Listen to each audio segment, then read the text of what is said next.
All right, can everybody hear me all right here? Okay, we're going to kick this off. So good evening, everyone, and a very warm welcome to New Life Sanctuary Church on what has turned out to be a gorgeous night. We're very grateful that this is where you've chosen to be. I would like to cover a few brief housekeeping items. Behind you where you came in are the exits. No explanation required there.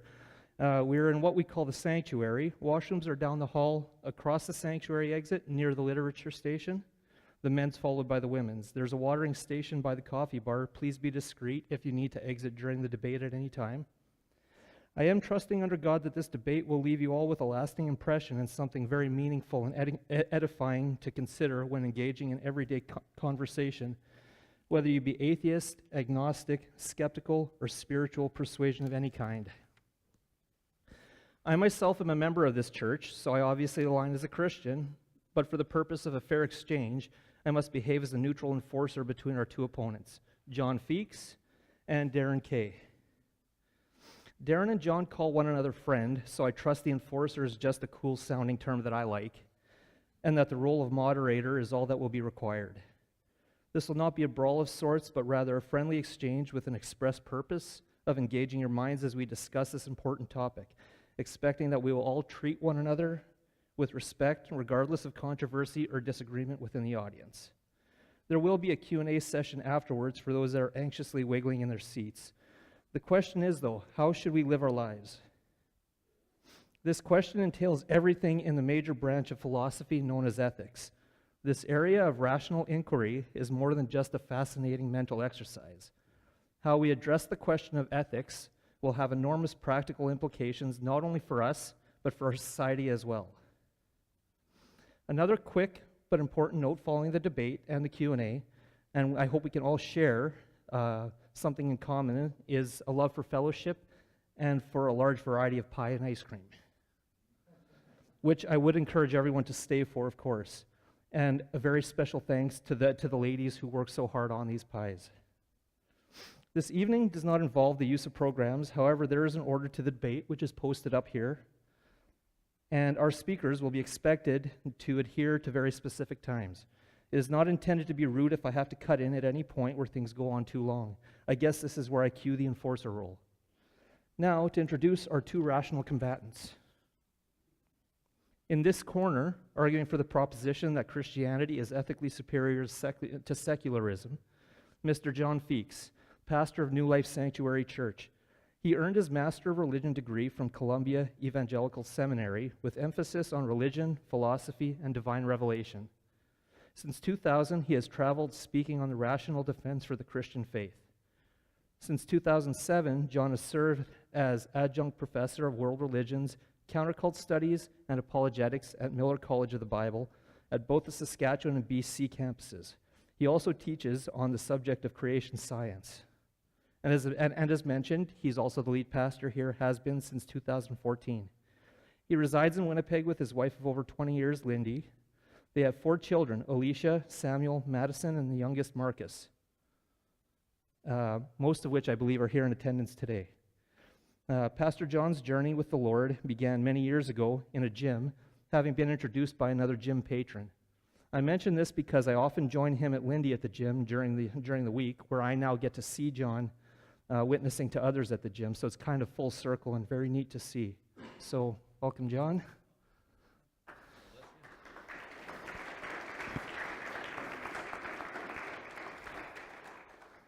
And in my other corner here is Darren Kay. Darren is an agnostic atheist, writer and researcher who is currently working on a book, The Case for Zeus, which explores beliefs and their justifications.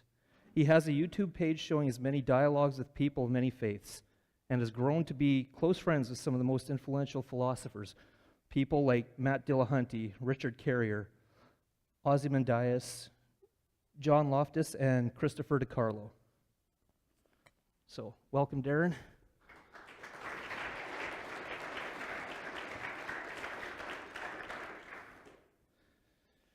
Now, we will proceed with the opening remarks, and we just hope that we have a good and enjoyable debate. So each will be given 5 minutes, and as I said, the format is listed up there. John Feakes will start with his opening remarks.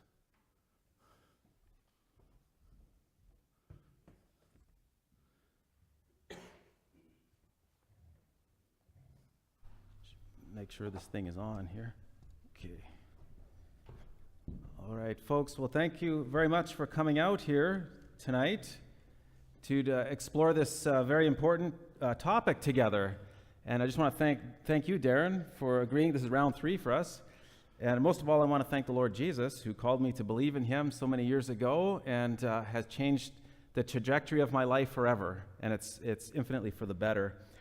Tonight, I want to defend the proposition that Christianity is ethically superior to secularism. And to get the ball rolling here, I'll just start with a little story here, a little analogy to get our thinking juices going in our brains. But this is a picture of my son Marcus from a few years ago. Marcus is doing a dot-to-dot puzzle. And dot-to-dot puzzles are designed for a purpose. There's intentionality behind the puzzle. That means there's a right way to connect the dots and to interpret the image. And we all know that. That's a very mundane sort of thing. That's pretty low level. But here's now Darren has 2 cats, I think. Now, Darren, what if a cat jumped on the table, knocked a bottle of ink over, and splashed ink blots all over the paper?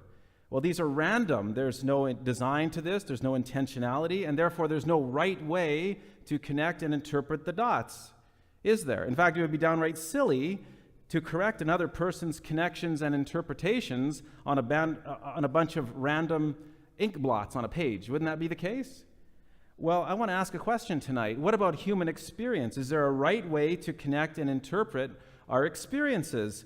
I think our debate this evening sort of assumes that there is. In fact, just about every atheist I've ever talked to has said something like this. This is William Kingdom Clifford, a math professor. He said, "It is wrong always, everywhere, and for everyone to believe anything upon insufficient evidence." So for this man, there is a right way to look at the world. There's a right way to connect experiences and reach conclusions. In fact, every atheist book I've ever read says something very similar. There's a right way to do this. And yet, how can this be when these very same people, like Richard Dawkins, tell us that the universe has no design, no purpose, no evil, no good, nothing but pitiless indifference? Dan Barker, the atheist Dan Barker, says you and I are like ants or rats or like pieces of broccoli. There's no value to our species. We're no different than a piece of broccoli in the cosmic sense. The physics professor, Roger S. Jones, says that the whole universe is just completely random, accidental, and meaningless. The atheist Will Provine said there are no gods, no purposes, no goal-directed forces of any kind. There is no ultimate foundation for ethics, no ultimate meaning to life, and no free will for humans. He says there are no moral or ethical laws that exist. There are no absolute guiding principles for human society. The universe cares nothing for us, and we have no ultimate meaning in life. The existentialist Jean-Paul Sartre said everything is indeed permitted if God does not exist. He says, on the other hand, if God does not exist, we are not provided with any values or commands that could legitimize our behavior. So on the atheist view, human experience is the same as random ink spots. Just connect them how you want, interpret them however you like. There's no intentionality, there's no right way to do it, and yet the atheist wants to say there is a right way to do this. And he's got that right way, and you better listen to him. How can there be a moral obligation to do this? The secularist view of reality undercuts his claims concerning rationality and morality. Secularism, I think, is therefore patently irrational and ethically bankrupt. I want to argue tonight that Christianity fares much better. On the Christian view, in the beginning, God created the heaven and the earth. There's intentionality behind the created order, behind every fact in the created order. On the Christian worldview, there is a right way to connect our experiences and to interpret them. God provides the needed objective rational standards and the moral obligations. And so tonight I want to explore this with you in much more detail. I want to argue that Christianity is ethically superior to secularism because God is, first of all, the necessary foundation for objective moral values and duties, and 2, that Christianity is, in the last analysis, intrinsically ethical, while secularism is only ethically neutral. There is no right way to connect and interpret our experiences on this atheist worldview. So Christianity is, I would say, in the very nature of the case, ethically superior to secularism, and I look forward tonight to exploring this with you. So thank you so much, and God bless. Thank you, John.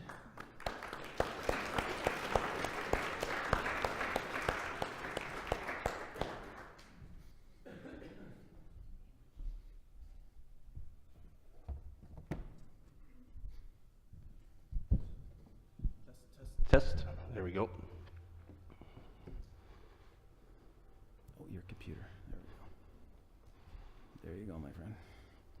Excellent. Ladies, gentlemen, comrades, friends, welcome. Thank you for inviting me back here for a third interesting debate here tonight. Just wanted to quickly thank all the organizers for inviting me back. It's a privilege and an honor to speak with you this evening. So John, Lindy for the pies, all the other ladies that helped out, our moderator, Dan, if we can give him a quick round of applause, that'd be great.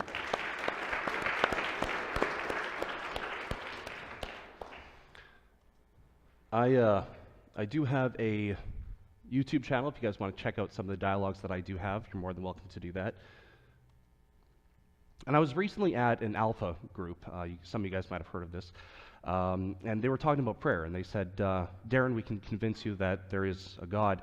We know that you're an atheist, but we can prove it to you. Look, it says, truly, I tell you that if two of you on earth agree about anything they ask for, it'll be done by my Father in heaven. I said, perfect. All right.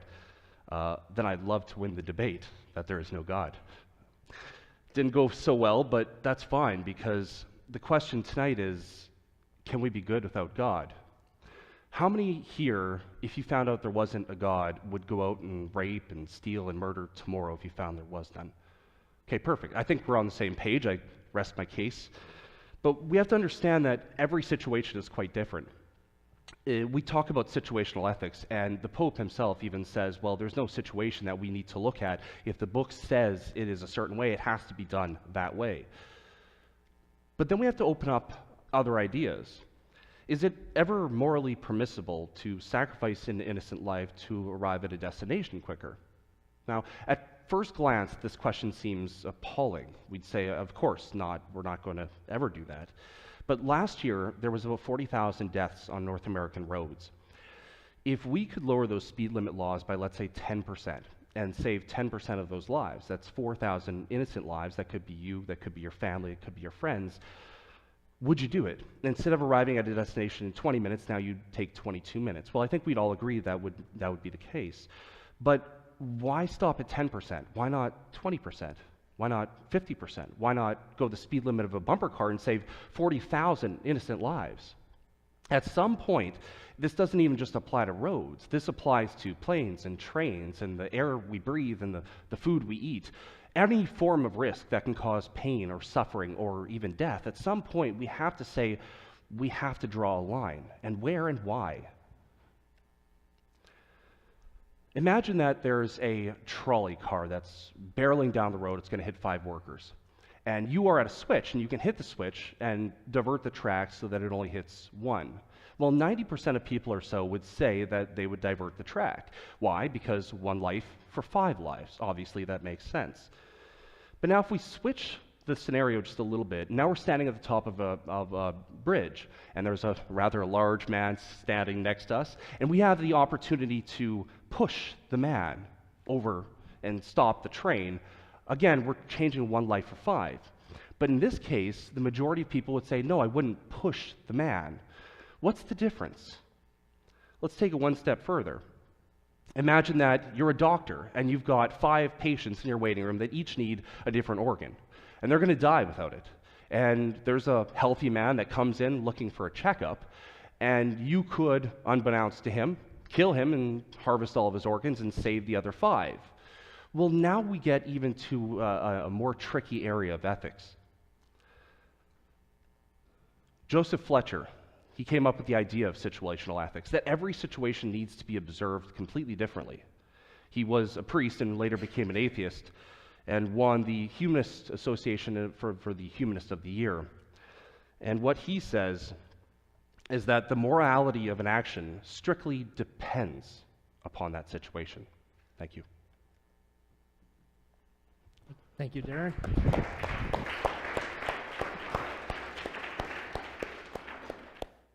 Okay, we will now have the presentation of the cases. John, for the case for Christian ethics.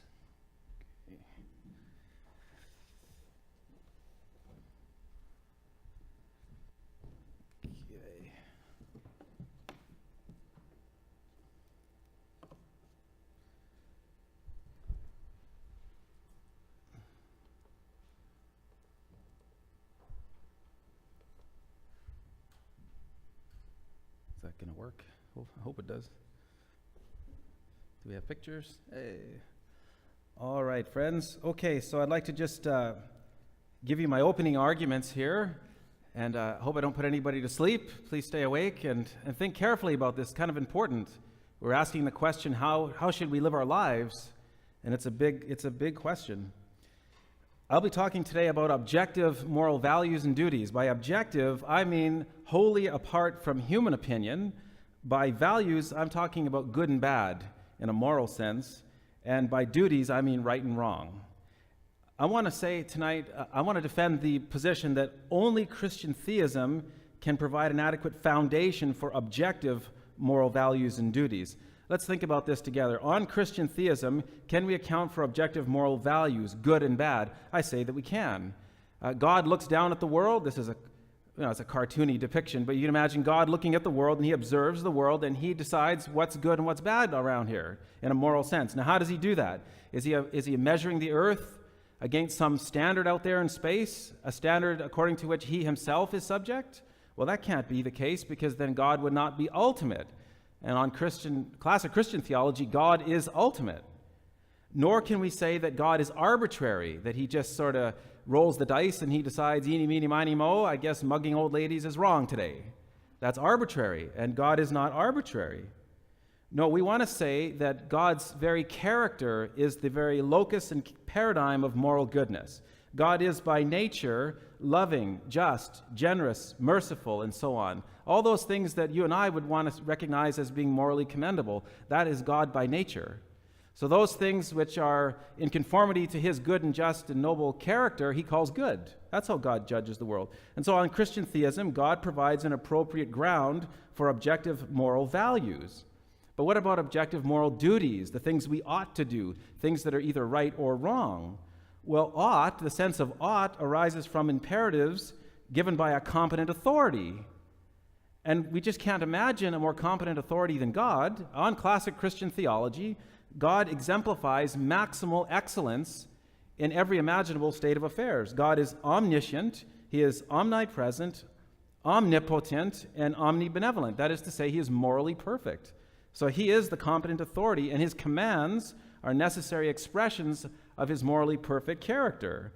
We want to say on classic Christian theology, according to the Bible, God is love. That's God's character, love. And throughout all eternity, love relationship has been exemplified between the members of the Trinity, Father, Son, Holy Spirit. Jesus said, when he was asked, what's the greatest commandment? He said, you shall love the Lord your God with all your heart, soul, mind, and strength. And the second greatest commandment is to love your neighbor as yourself. He said, on these two commandments hang all the law and the prophets. Paul says, love works no ill to his neighbor. Therefore, love is the fulfilling of the law. Now, I predict tonight, at some point, we're going to talk about the Mosaic Law. I want to say that the Mosaic Law was transitory. It was temporary.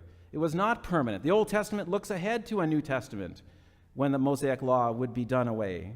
The Mosaic Law was the best prescription for that time, people, and place. It was an incremental move back to God's holy, perfect ideal.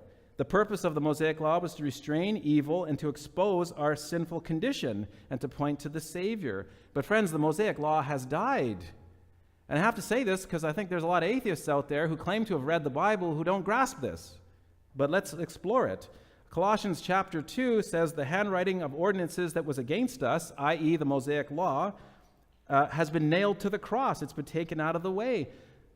Scholar Albert Barnes says the Jewish ceremonial law was nailed to the cross. The requirements of the Mosaic Law are abolished. The Expositor's Bible Commentary says the cross of Christ is the death of the law. Scholar Marvin R. Vincent says the law was crucified with Jesus. A.T. Robertson says when Christ was crucified, the law was nailed to his cross. And I can give you extensive scholarly bibliography on this. In Ephesians 2:14, beginning in 14, it says that God has abolished in Christ's flesh the law of commandments contained in ordinances, having slain the enmity thereby. The great churchman John Calvin said, after the death of the law, Christ received us, that is, he joined us, when loosed from the law, to himself.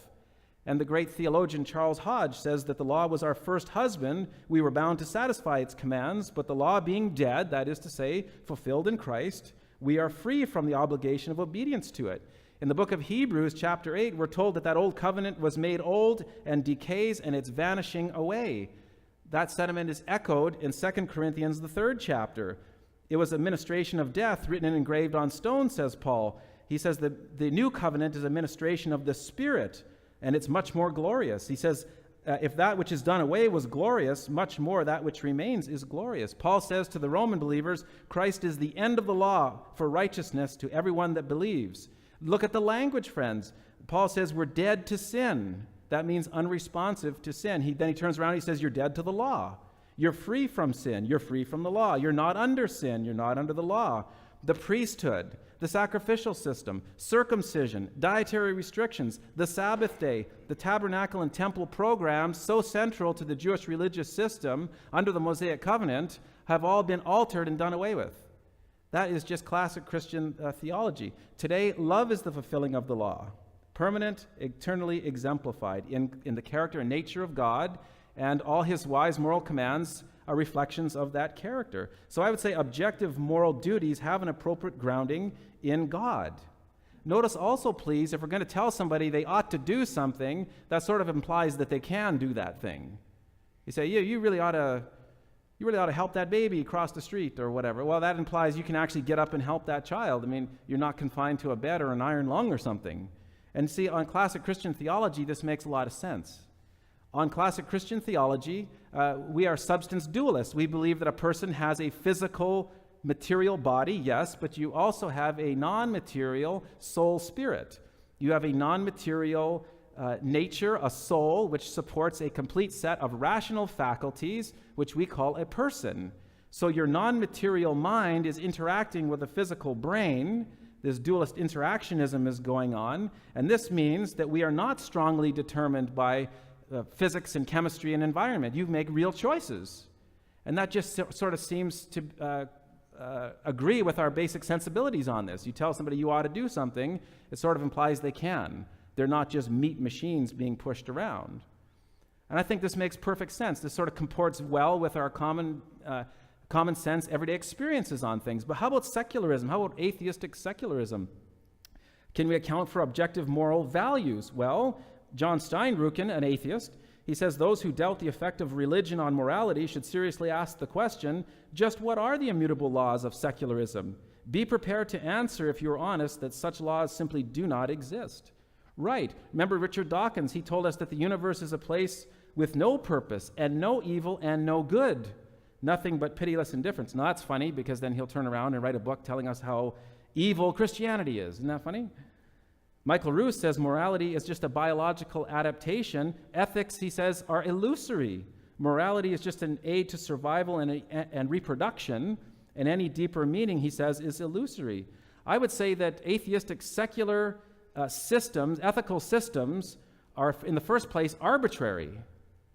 And Darren was not invited here to offer us something arbitrary. He was supposed to tell us that secularism is ethically superior to Christianity, and I'd like to hear the case. I'm waiting for this, because I predict he's just going to come up with his own chosen ethical system, quite arbitrarily chosen, and he's going to try to defend that. I predict he's going to want us to assume human equality. But you see, Darren is a Darwinist. And on Darwinism, all we are physical objects. And if there's one thing we're not, dear friends, it's equal. In every measurable physical characteristic, we're not equal. In fact, Friedrich Nietzsche, another secularist, he said the doctrine of equality is the most poisonous poison. See, he's trying to be as consistent as he can be as a Darwinist. Elaine Pagels, a scholar who's not a Christian, she admits it was Christians who forged what would later become the Western ideas of freedom and the infinite value of each human life. We're hearing a lot today about human rights. I'm all for human rights. I think I'm more for human rights than my secularist neighbor because I can account for human rights. And we're going to get into this today. But even our Canadian Charter of Rights and Freedoms opens with a nice phrase, whereas Canada is founded upon principles that recognize the supremacy of God and the rule of law. Man, it's good to be a Canadian. I'm more of a Canadian than Darren over here. See, whoever wrote that, they were thinking it through, weren't they? This is Marcelo Pera, philosopher and politician and atheist. served as president of the Italian Senate from 01 to 06. He says, just as the laws of nature refer to an order inscribed on the world, the rights of human beings refer to a God who has stamped his image upon man. And this is clearly the Christian vision of God, creator of the natural and moral world. He wrote a book, Why We Should Call Ourselves Christians. He says Europe is finished if we reject our Judeo-Christian heritage. And he's not an intellectual slouch either. I would say that God alone can account for legitimate human rights and their relationship to objective moral values. But what about objective moral duties on the secularist view? Well, Richard Dawkins tells us that we are just machines for propagating DNA. And the propagation, he says, of DNA is a self-sustaining process. It is every living object's sole reason for living. Wonderful, Richard. You've just made rapists everywhere very happy. Right? I mean, what kind of nightmare idea is this that he's got? Well, he's getting this from Charles Darwin. Darwin's book, The Descent of Man, published way back in 1871, I believe. He says this: if men were reared under precisely the same conditions as hive bees, there can hardly be a doubt that our unmarried females would, like the worker bees, think it a sacred duty to kill their brothers, and mothers would strive to kill their fertile daughters, and no one would think of interfering. See, this could have gone very differently, couldn't it? The point is, there's just no objective moral values or duties on the atheist worldview. How could there be? Human experience is just like random ink blots. Connect them how you want. There's no right way to do this. There's no right way to live. It's arbitrary. It's being smuggled in here today, I think, as something objective that we should all strive for, that we should strive for, as though we had a choice on the atheist view. Richard Dawkins says science has no methods for deciding what is ethical. It is a matter for individuals and for society. It's for individuals, really? Well, here we got Stalin and Pol Pot and Mao and Hitler and bin Laden. If it's up to individuals, on what basis now are we going to judge the free choices of those individuals? Really, if it's up to individuals, you've just given up any principled objection against the actions or philosophies of another individual. He mentions society. Well, society decides. Oh, does it? Then you've just condemned all the social reformers. Do you think that's a moral thing to do? You think Martin Luther King Jr. was a bad person? You think he was immoral? Or Rosa Parks or somebody? They stood outside society and condemned society for being unjust. Dawkins is not a great philosopher, I'm sad to say. And I don't think he's thought these issues through. Where do moral obligations come from, dear friends? Why do we commend certain behavior? On the secularist, atheistic, materialist view, it just makes no sense to me.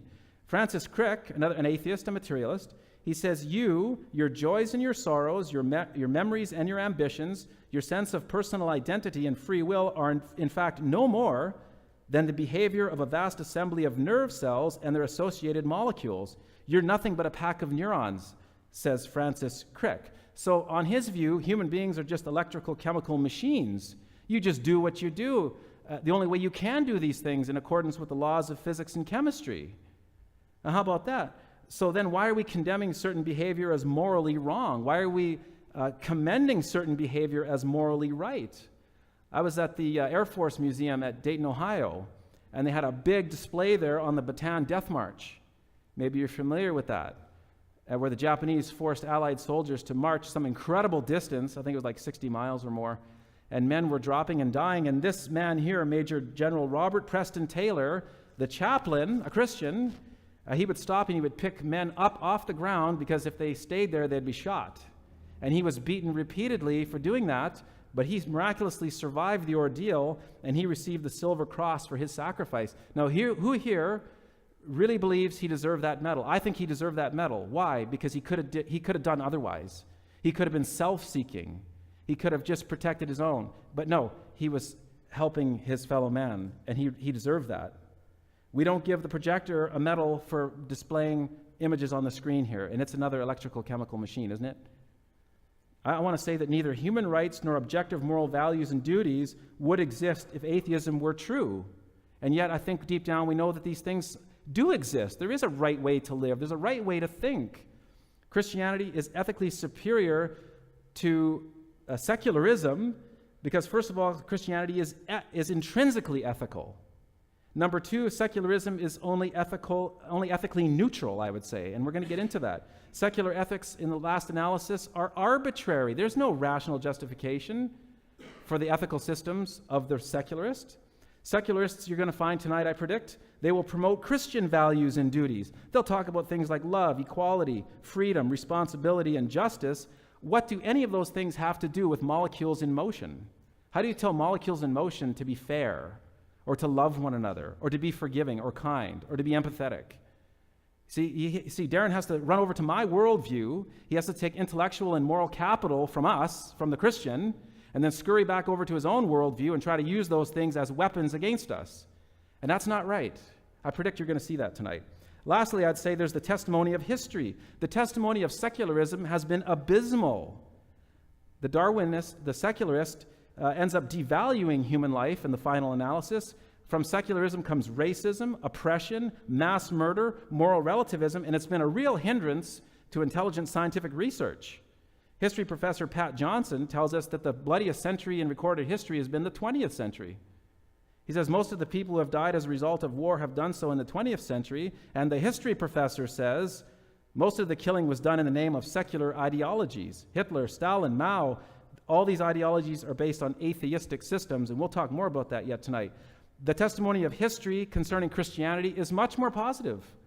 It's the Christians that formed the first hospitals and the first well-organized charity programs. It's Christians in the modern age that abolished slavery.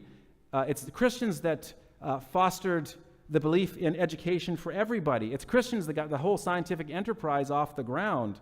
It's Christians that created an environment of free enterprise and a strong work ethic. Not like the socialist regimes, these secular socialist regimes where the government swoops in and takes everything that you work for. What's the incentive to work in a regime like that? And finally, it's the Christian Bible and the premises found in the Bible that work together to move in people's hearts, to promote and protect strong families, the very basic societal unit in our culture. And when those things erode, you're going to see the collapse of the Western world. So once again, Christianity, intrinsically ethical, while secularism is ethically neutral. And we'll see that. Secular ethics are, I would say, arbitrary and therefore irrational. Secularists like Darren are going to be using moral capital from the Christian worldview because there is no metaphysical resources on his own worldview to talk about morality. And finally, there is the positive testimony of history on the Christian side and a black, abysmal, and I say nightmarish historical record on the secular side. Thank you so much for your patience, and God bless you. Thank you, John.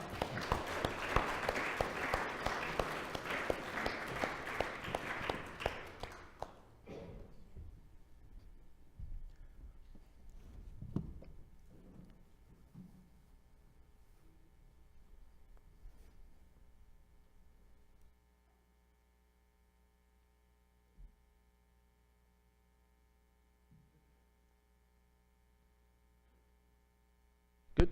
Awesome? Perfect. There's almost 1 billion people starving without enough food. About the same without water. And over 1/3 of the world's population right now has not enough sanitation. There's hundreds of millions of child laborers being forced to work in deplorable conditions. And diseases that are plaguing mankind. This one in particular, the guinea worm, usually in children, has meter-like worms that come out of every area of the body. Every minute, there's 21 children under the age of 5 that are dying. That means that by the time that I finish this sentence, there's some unlucky few children that are dying in pain and anguish while their parents pray as hard as they might. No answer will come. If you could save a child in a shallow pond, would you do it? Because if God answers prayers and intervenes, why doesn't he? So who causes this evil? Who causes all this suffering? Well, we have an answer. Just look at the Bible. Inside the Bible it says, I gave you empty stomachs in every city, and lack of bread in every town, yet you have not returned to me. declares the Lord. I also withheld the rain from you when the harvest was 3 months away. People staggered from town to town for water, but didn't get enough to drink. Many times I struck your gardens and vineyards, destroying them with blight and mildew. Locusts devoured your fig trees and olive trees, declares the Lord. I sent plagues among you, as I did in Egypt. I killed your young men with a sword. I filled your nostrils with the stench of these camps. Yet you have not returned to me, declares the Lord. God's telling us who's bringing all this pain, evil, and suffering. He's telling us who's not giving us enough food to eat, who's not giving enough water to drink. He's telling us who's killing our young men and women. In Isaiah it says, I form the light, I create the darkness, I make peace, and I create evil.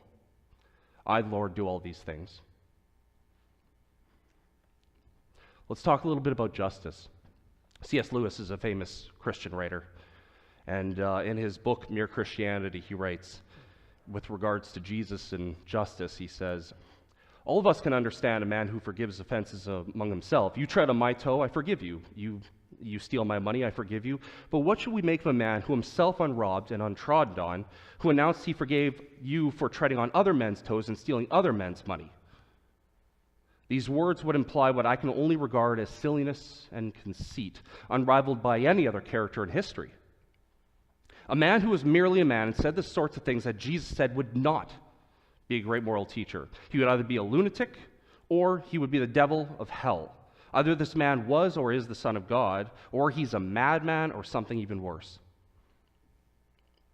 Why? Because belief isn't a choice. I mean, you could take a gun to my head, you could torture my family, and you could say, I want you to believe that gravity doesn't exist.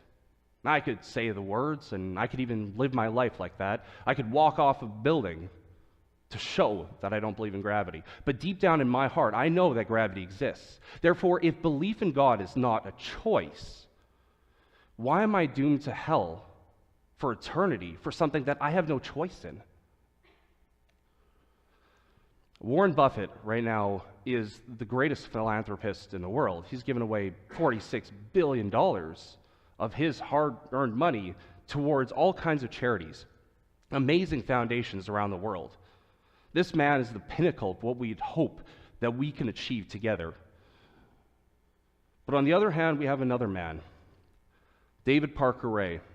He was called the Toy Box Killer. He's believed to have tortured and killed more than 50 women in a soundproof trailer. The acts that I had to read about this man made the hairs on my arm stand up. I don't even dare repeat them in a public setting like this. This is the bottom of the scale. He was sentenced to over 200 years in prison, and rightfully so for his acts. But after 2.5 years in prison, he found the Bible, became a born-again Christian, and then just months later, died of a heart attack.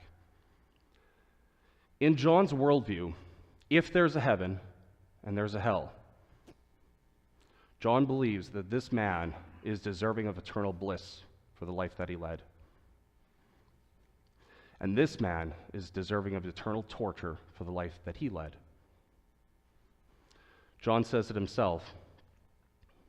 John says, good works do nothing to earn salvation, but there are rewards in eternity for faithfulness, for believing in an idea. How is this fair?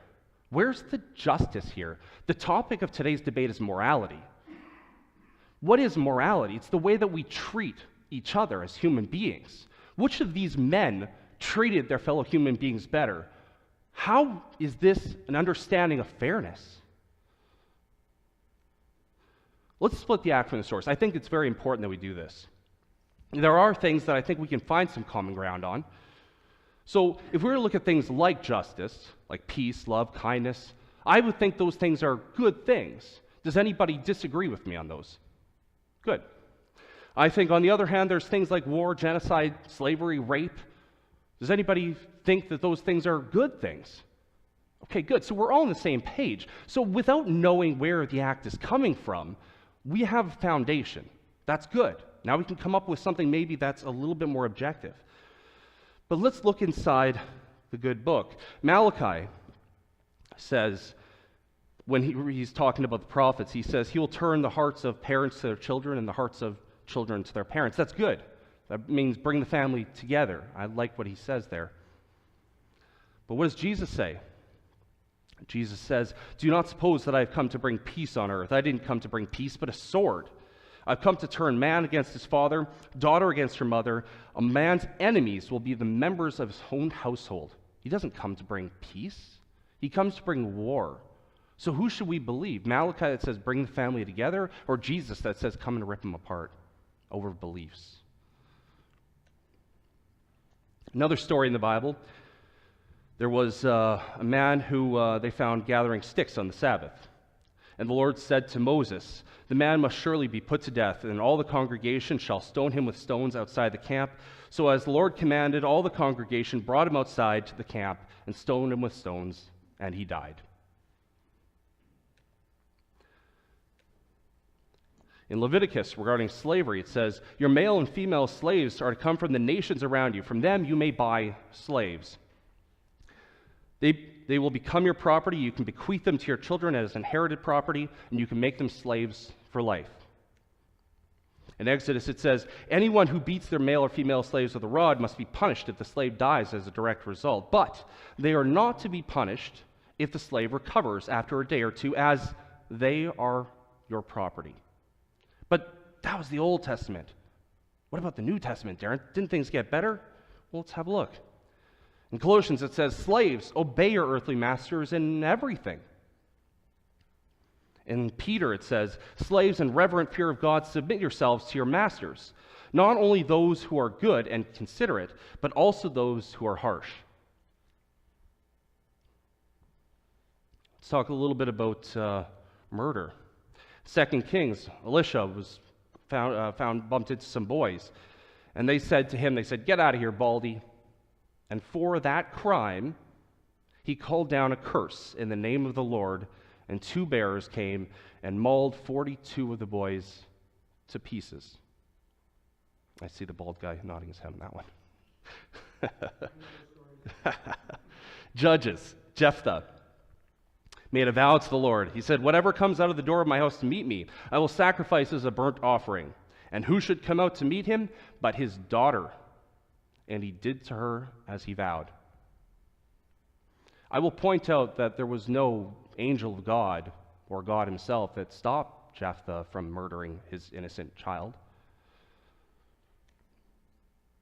In Numbers, it says, "Have you allowed all the women to live?" Moses asked. "Now kill all the boys and kill every woman who has slept with a man, but save for yourselves every girl who has not slept with a man. Save for yourselves the virgins." What do you think they were intending on saving those virgins for? The virgins whose families they just murdered. And in Genesis, God tested Abraham. God said, "Take your son, your only son, whom you love, and sacrifice him there as a burnt offering." Early the next morning, Abraham got up and loaded his donkey. That's it. God never told Abraham why. Abraham never asked God why. He just obeyed. That's still going on today, by the way. Andrea Yates was fighting a private war between good and evil, and she believed that killing her 5 children would be the final defeating blow to Satan, and she did. She drowned systematically her 5 children in a bathtub. Another Texas woman stoned 2 of her children to death and seriously injured a 3rd. She was driven to kill by a message from God. "I felt like I obeyed God, and I believe that there will be good that comes out of this," she says. Here's another example. A woman was ordered to make a human sacrifice and chose to throw her 3 children into the San Francisco Bay because God told her to. Later, she wrote a letter addressed to God from jail. She said, "I did what you told me to. Now I'm in lockup. Kiss my boys for me." These are some of the scariest thoughts that we can face as a society. And we have to ask ourselves one key question. How can a person distinguish between God testing us Satan deceiving us or mental illness? How do we make that distinction? Because when we look at somebody like Abraham, and Abraham was commanded to kill his innocent child, what was his reasoning that he knew it was God? Because when you ask somebody and you say, well, how do you know? Their answer is, well, all good comes from God. Well, then Abraham's answer should have been, well, intrinsically, when I said we split the act from the source, when we agreed that innocent child murder is wrong, what his answer should have been was, I don't know what devil this is, but my God's a good God and would never command this of me. Therefore, be gone from me, foul spirit. That should have been his answer. Instead, he got up and obeyed it. So, well, then maybe he was a prophet. He recognized the voice of God. Well, do you not think that these women that I just pointed out also heard these voices and developed that relationship over time? Whether you think it was Satan or I personally think it was mental illness, why couldn't that also be the same story with Abraham or any of those other examples that I cited? How did he know that from day one he wasn't being deceived by Satan or mental illness to follow those commands? If God and Satan both have it then within their character to ask for evil commands at face value that intrinsically now just become good, and they both could have the power to deceive us, then did you morally evaluate God to be good? Because when you read the Bible, you had to decide, and you had to say, I think that God is good. You made that moral evaluation. Well, then are men's moral evaluations always correct? And the answer is no. So then, how did you correctly evaluate God to be good and Satan to be the evil one? If there's no way to make that distinction, then how did you judge anything? And why make an excuse then for God's evil commands, but not for Satan's evil commands? Why cherry pick like that? See, because there are people that are blowing themselves up because they hear in their scriptures or in a voice from God telling them to kill innocent people around the world. And the only difference is, what if we were to look at, let's say, Abraham, who hears a voice from God telling him to kill innocent people, and we hear another, this jihadist that hears a command telling him to kill innocent people. The only difference, according to John, is that they have the wrong God. Because if they had the right God, what those jihadists would be doing, according to John, would be now labeled good. So at face value, if we look at these evil commands and we can't decide, again, whether it's God testing us, Satan deceiving us, or mental illness, then how do we know which commands to follow? This goes so far as the Bible. I mean, those people, the men that wrote the Bible, those men had to hear a voice from God. How did they know they weren't being deceived by Satan? How did they know that they didn't have mental illness? All these commands, you have to make a moral evaluation to understand which ones to follow and which ones not. And what would you think of a person who made excuses or stood up for a mass murderer? Now, I don't know if John's going to do this. I'm curious to know what his stance is on this. But if somebody came up and said, I'm going to make an excuse for what Hitler did, or any of those examples that he had cited of those mass murderers, and said, well, there must be some sort of good that could come out of this, how would you feel about that person? So why be good? Because I said so. How deeply unsatisfying is that answer? Because I said so. It might be right. I mean, when a child comes and says, I want to eat candy before dinner. Why can't I have candy? And you say, well, because I said so. It might be right, but we feel something that just digs at us with that answer. We need to understand why. See, this is the key. If we understand why, then we can make moral evaluations correctly. And I know that if I was to take two children out to dinner and they both misbehaved, and I sat one of them down and I said, next time you misbehave, I'm going to give you a spanking, but if you behave, I'm going to give you some candy. And I took the other child and I sat him down and I explained the consequences of his actions and told him that how would he feel if he was being disrupted during his meal? And we take them both out to dinner again, and they both behave. Who's acting more morally correct? It's understanding why, and that's the important key, ladies and gentlemen. If you understand why, then we can make better decisions moving forward. So we need to find a foundation. We need some sort of objective standard. I think we can hopefully all agree. The standard is well-being. It's survival and replication and happiness of sentient and social creatures. I mean, this extends to every single one of us.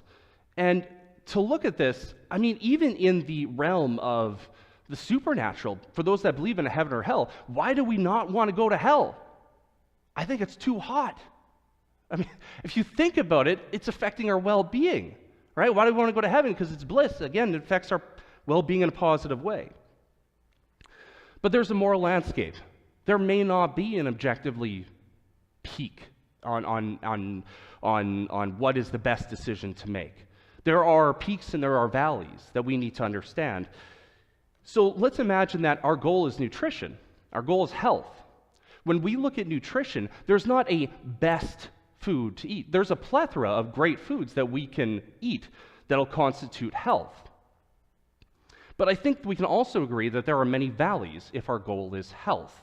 We should all agree that drinking battery acid is not going to improve our health, and objectively, that might be a wrong valley to choose. And it's the same thing if our goal is well-being. So, how do I have a working model? As an atheist, an agnostic, how do I have a working model that I can apply every single day to my life to make moral valuations? It's something called the veil of ignorance. I want you to imagine that before you were born, you didn't know if you're going to be a man or a woman. You don't know if you're going to be of mental capacity. You don't know your sexual orientation. You don't know if you're going to be rich or poor. And you have to draw up a set of rules, a set of guidelines that you can look at objectively to say, I'm going to give myself the best advantage for well-being, survival, replication, and happiness.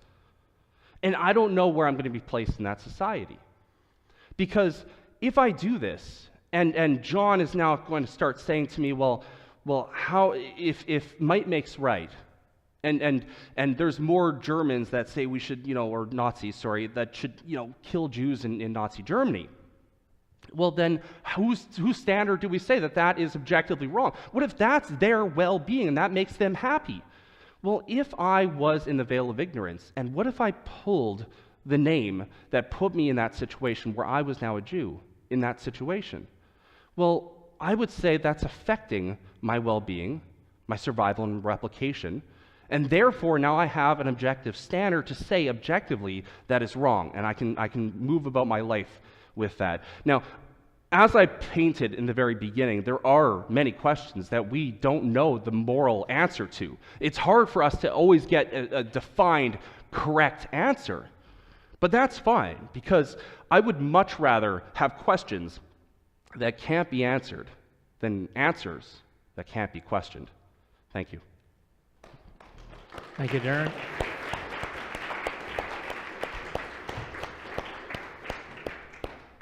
Now for the 15-minute rebuttals, John will go first.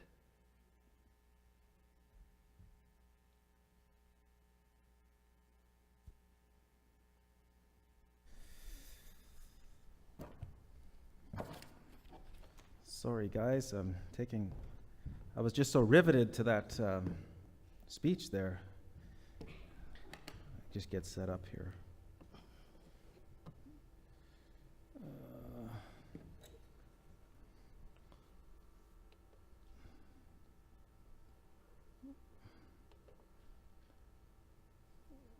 Oh, I don't want to do that one again. How's that?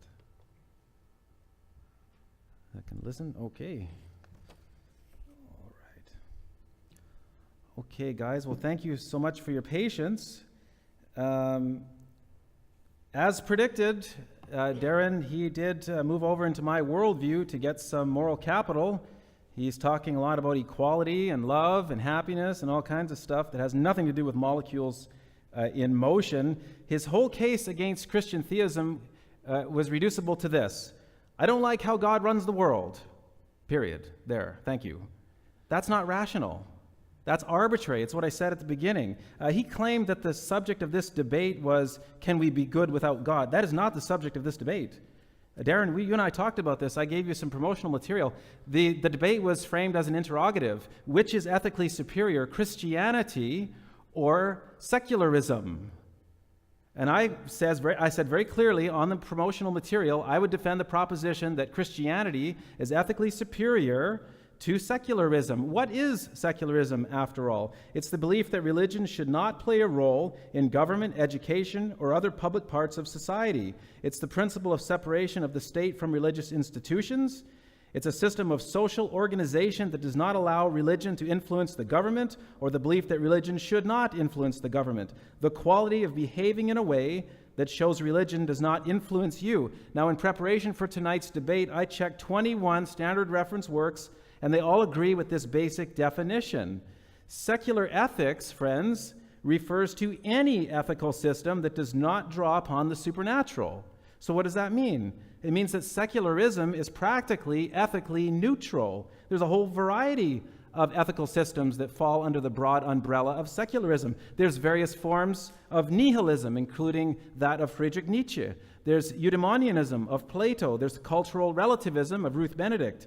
There's various forms of egoism, including rational egoism promoted by Ayn Rand. There's the cynicism of Diogenes. There's the categorical imperative system of Immanuel Kant. Various forms of existentialist ethics, including that of Jean-Paul Sartre. There's Epicureanism, Stoicism, skepticism, and various varieties of enlightened self-interest. There's the virtue ethics of Aristotle. There's the ethical subjectivism of Jean-Jacques Rousseau.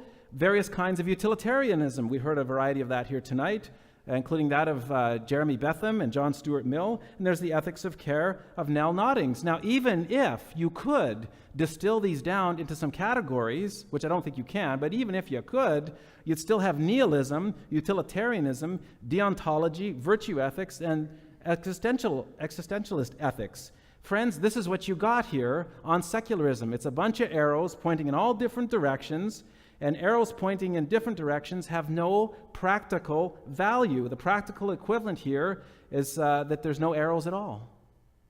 And just like I predicted, Darren was not defending the proposition that secularism was ethically superior to Christianity. He just chose his own ethical system. He gave us some thought experiments, and he says, there, that's it. Arbitrary, right to the last word. Christianity, on the other hand, is intrinsically ethical. It's centered around a personal God, the author and designer of the universe. He's a personal agent, morally perfect, and his laws reflect his good and just character. Why did Darren bother to give us all those Old Testament references, commands from the Mosaic Law? I predicted he would do that, even though we've talked about this prior to our debate. What frightens me the most about Darren is that he's a Darwinist. And Darwinism, as I say, has an abysmal history. Societally, it promotes the idea that we have an animal ancestry. It denies the soul of a man and a woman. It teaches biological inequality and the struggle for existence, with death providing progress. And it shakes out at the end to be morally relative. Bertrand Russell, the great atheist philosopher, said man is just the outcome of accidental collocations of atoms. That's all you are. So another secularist, David Brower, he says, while the death of young men in war is unfortunate, it's no more serious than the touching of mountains and wilderness areas by mankind. What are you going to say to someone like that, Darren? Going to wave your finger in his face and say, no, you must think the way I do. That's arbitrary. The tension is horizontal. Didn't Richard Dawkins say it's up to individuals and societies to decide? Darren says survival and reproduction are the chief goals, the pinnacle things, just like Michael Roos and Richard Dawkins. Who here has seen that movie, Equilibrium? You ever see that movie? Seriously underrated. Come on, guys, this is a great movie. You got to see that. Okay, some sci-fi. Okay, it's a bleak picture of the future where everyone is required by the government to take a drug twice a day, and it kills emotions, no love, and it's a culture super saturated with lies and propaganda, deception. But guess what? Everybody's functioning just fine when it comes to survival and reproduction. Darren, is this what you're saying? Are you telling us that a world without love, as long as we're surviving and reproducing like a bunch of hive bees, that's fine? I mean, I can't believe it. On the utilitarian view, Darren sounds like a utilitarian to me. At least he's a consequentialist. We can say that at least. But here, just to do a thought experiment, here we have a guy, he rescues an unconscious lady from a burning car. Darren says survival and reproduction. That's the pinnacle thing here. So on the one hand, you have a guy who really loves this lady, and he really cares for her, and he puts his life on the line to get her out of that car. And on the other hand, you have another guy who pulls an unconscious lady out of a car, and he cares nothing for that woman at all. He's only doing it so he will get a medal and everyone will think well of him. On Darren's view, both of these are equal. Both shake out to survival and reproduction. Here's another one. How about if the guy who took the unconscious woman out of the car raped her? And when she woke up, she had no idea what happened. And no other human being on the earth but that man knows what happened. Would that be okay? No societal bonds have been disrupted. I think it's not okay. There's a God in heaven who says that's not okay. But you see, unbridled self-indulgence on the part of one generation without regard to the future ones is the modus operandi of biological evolution and may be regarded as rational behavior. This is W.H. Murdy from Science magazine. He says there's just no room for good sportsmanship. Too many organisms are born, so quite simply a lot of them are going to have to die. This is exactly what Charles Darwin was teaching. The origin of species by means of natural selection or the preservation of favored races. Charles Darwin said, in the future, the civilized races would exterminate and replace the savage races. The atheist Stephen Jay Gould, the biologist, he said, biological arguments for racism may have been common before 1850, but they increased by orders of magnitude following acceptance of the evolution theory. Why? Because on Darren's view, we really aren't equal. And so why bother treating each other as equals? Darren just says, well, you should do that. I agree, Darren. I'll tell you why, because God said so. And that I said so reflects his good and just and perfect character, and we don't play with that.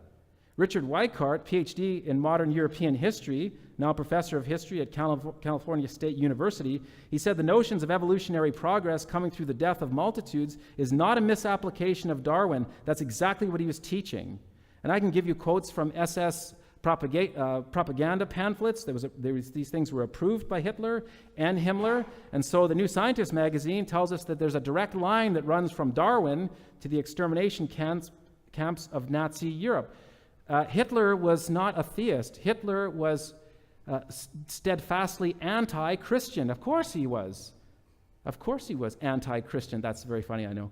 I regard Christianity, he says, as the most fatal, seductive lie that ever existed, and I have biographies of Hitler's life, if you'd like to read them. Hitler may have been religiously pagan, but he was ethically Darwinian. He was utilitarian, and so was Joseph Stalin. You read the authorized biographies of these guys. Stalin was not a certifiable psychotic. His regime was characterized by systematic oppression. He was asked, how long are you going to keep shooting people and sending them to Siberia? He said, as long as it's in the interest of the state. The end justifies the means, and motive doesn't matter. And that's a nightmare ethic. And that is secularism. Those were secularist regimes. The testimony of secularism is horrible. The devaluing of human life, the racism, the oppression, the mass murder, the moral relativism, and it's been a real hindrance to modern scientific research. It's all built now around the evolution story, which is absolutely useless. The director of research at the National Center for Scientific Research in France said that evolution is a fairy tale for grown-ups. The theory has helped nothing in the progress of science. It's useless. W.R. Thompson, the director of the Commonwealth Institute of Biological Control in Ottawa, he said the success of Darwinism was accomplished by the decline in scientific integrity. I say so. What a horrible track record. Whether it's falsifying data to promote this ridiculous idea of evolution, or whether it's deliberately ignoring the brilliant research of men like Mendel for over 35 years because people were enamored of Darwin, or whether it's not bothering to look at important morphological and physiological functions of anatomical structures yet to be understood, evolution has become a real hindrance to scientific research. You know, a lot of atheists say to me, all scientists are atheists. Oh, really? Well, first of all, I doubt it, but second of all, if atheists dominate the scientific world, maybe that's why we have such a problem now with scientists faking their data. 34% admitted to questionable research practices. This is an epidemic going on here. This Mail Online article from 2012 says scientists falsify data to get research published, and whistleblowers are bullied into keeping quiet. More than 1 in 10 scientists and doctors claim to have witnessed colleagues deliberately fabricating data. 13% of doctors and scientists know colleagues who have falsified data to get research published. How different from the biblical ethic? Don't lie to each other. God is watching. And all liars will have their part in the lake of fire. You know? The testimony of history is so much better. As I say, we're the ones who created hospitals and the first great charity organizations. Henry Dunant, who founded the Red Cross, said he was an instrument of God's will. It was a sacred duty for him to do this. The Yale historian, Dr. Kenneth Scott Laureate, he said the use of money for the general welfare, Christianity brought significant innovations. Dr. Martineau exhaustively researched through historical documents and concluded that antiquity has left no trace of any organized charitable effort. The Oxford scholar Robert Lane Fox, he writes, whereas the corn doles of the pagan cities had been confined to its citizens, usually to those who were quite well off, the Christians' charity were for those who were in most need. Even Eileen Pagels, not a Christian, she says what distinguished Christians from everyone else, according to both pagan and Christian contemporaries, was the moral rigor which impressed even the pagans hostile to the movement. The great historian Will Durant says the same thing. The morals of the early Christians were a reproving example to the pagan world. And Joseph Rather says it was the Latin Church which succeeded little by little in restraining violence and restoring order, justice, and decency. The agnostic scholar Gunter Louis says an ethic of moral autonomy and individual rights, so important to secular liberals, is incapable of sustaining and nourishing values such as altruism and self-sacrifice. I just want to quickly move ahead here, if I can, to science and technology, because we often hear that science is a friend of the atheist, the materialist, the Darwinist, and that science is against the Bible. Nothing could be further from the truth. All the major founders of the major branches of science today were Christians. Francis Bacon or Isaac Newton, Galileo, Copernicus, Kepler, Cuvier, Faraday, Pascal, they were all creationists. And Lorne Eiseley, another atheist himself, says it is the Christian world which finally gave birth in clear articulated fashion to the experimental method of science itself. He says it's surely one of the curious paradoxes of history that science, which professionally has little to do with faith, owes its origins to an act of faith, that the universe can be rationally interpreted, and that science today is sustained by that assumption. You want to account for the success-generating quality of science? Only the Christian can do that. Darren and I had long discussions on this. We've had 3 rounds now on the problem of induction, and he's no closer to giving me an account for why inductive reasoning is valid. He was talking about slavery. Let's just quickly look at the issue of slavery. His complaint is totally irrational as an atheist. It's okay to own animals, isn't it? Aren't we just animals? Why is it not okay to own a human? But the Bible makes a real distinction between us and the animals. It was the Christians that brought about the modern abolitionist movement. Every history book in the world, I think, unless it has a real axe to grind, will tell you that public pressure, first from the Quakers, got the genuine abolitionist movement off the ground. It originated in the Great Quaker Revival. These are Christians. And it became quickly the testimony of serious religion if you stood against slavery. He's talking about people receiving visions from God. How about Harriet Tubman? This CBC News article says that Harriet Tubman worked so hard to get the slaves to freedom, she said she was hearing from God, from the Christian God, and she was getting people to freedom. Today we have a modern abolitionist movement. I hope you'll get on board, the Joy Smith Foundation. And don't follow our liberal youth who are trying to reverse some of these laws, to decriminalize some of this. Joy Smith is working hard to end human trafficking in Canada, and she made Canadian history by amending the criminal code twice to put an end to human trafficking. Now that is a modern abolitionist movement, and if you talk to her, she will tell you what she's doing directly flows from her Christian convictions. I've been downtown many, many times over the last 20 years, ministering to people. Not once has anyone ever come to me and said, "Hey, what secularist group are you from? Which mosque do you represent?" No. I've heard many, many times someone will come to me and ask me, "What church are you guys with?" I have a question for Darren before I run out of time, and a question for all of you. If you were downtown at 2 a.m, downtown Winnipeg, let's say you're on Spence or Home Street or someplace, and your car broke down, middle of the night, and you saw 5 youths with leather jackets and ripped jeans heading your way, would you or would you not feel better knowing they just came from a Bible study?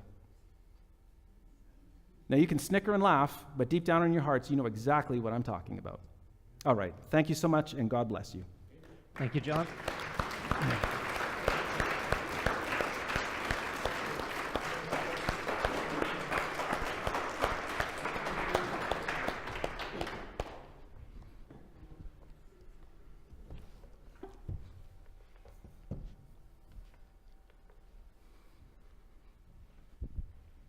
We're good? Yep. The food preferences of my capuchin monkeys correspond exactly with the prices in the supermarket. And so if you give them grapes, that's a far better food, then you create inequity between them. So that's the experiment we did. Recently, we videotaped it with new monkeys who had never done the task, thinking that maybe they would have a stronger reaction, and that turned out to be right. The one on the left is the monkey who gets cucumber. The one on the right is the one who gets grapes. The one who gets cucumber, note that the first piece of cucumber is perfectly fine. The first piece she eats. Then she sees the other one getting grape, and you will see what happens. So she gives a rock to us, that's the task. And we give her a piece of cucumber, and she eats it. The other one needs to give a rock to us. And that's what she does. And she gets a grape. And she eats it. The other one sees that. She gives a rock to us now, gets again cucumber.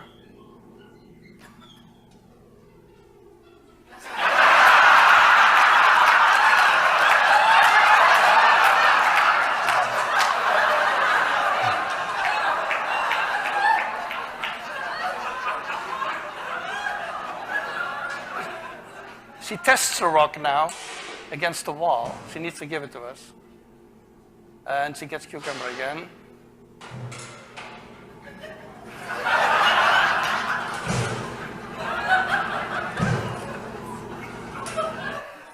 So this is basically the Wall Street protest that you see here.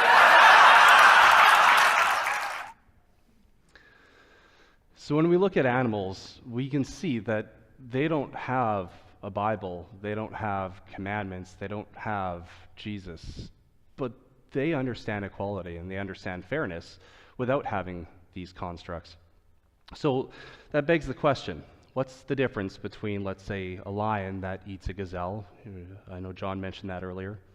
What about a toddler that rips apart your favorite book? What about somebody that has mental illness and you find that he does something deplorable? And a normal functioning adult. What is the difference between these four categories? Well, the first three don't understand why. They don't understand the cognitive functioning as much as a normal functioning adult. And that's why we don't hold them as accountable for their actions, because they can't come to that comprehension. So as sane and functioning humans, we have to understand that there are generally things that are preferable to others. So life is generally preferable to death, health is generally preferable to sickness, and pleasure is generally preferable to pain. Why is that? Well, I mean, let's take it for example, life is generally preferable to death. Well, the people that think it's the other way around aren't generally here for us to ask them why they think it's the other way around.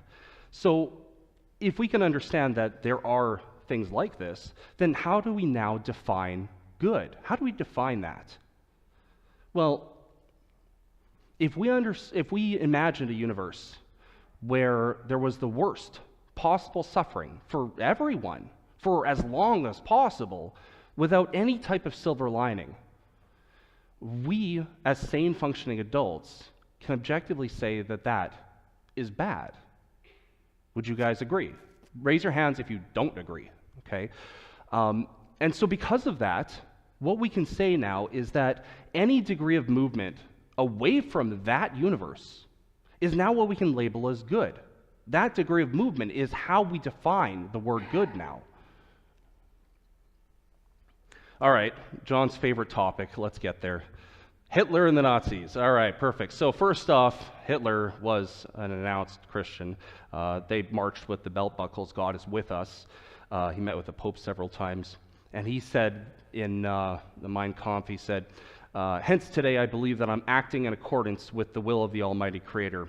By defending myself against the Jew, I am fighting for the work of the Lord. Later on in a speech, he said, my feeling as a Christian points me to my Lord and Savior as a fighter.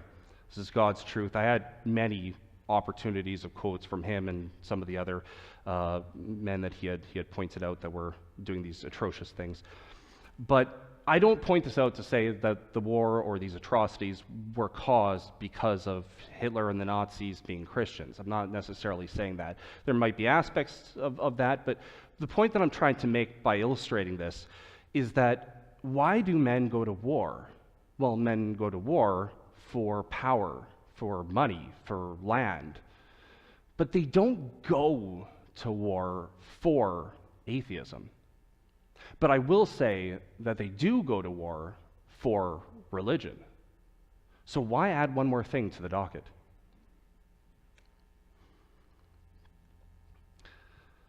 So John and I have discussed this in the past, and he says, well, everybody knows that God exists. Darren, you're just suppressing that.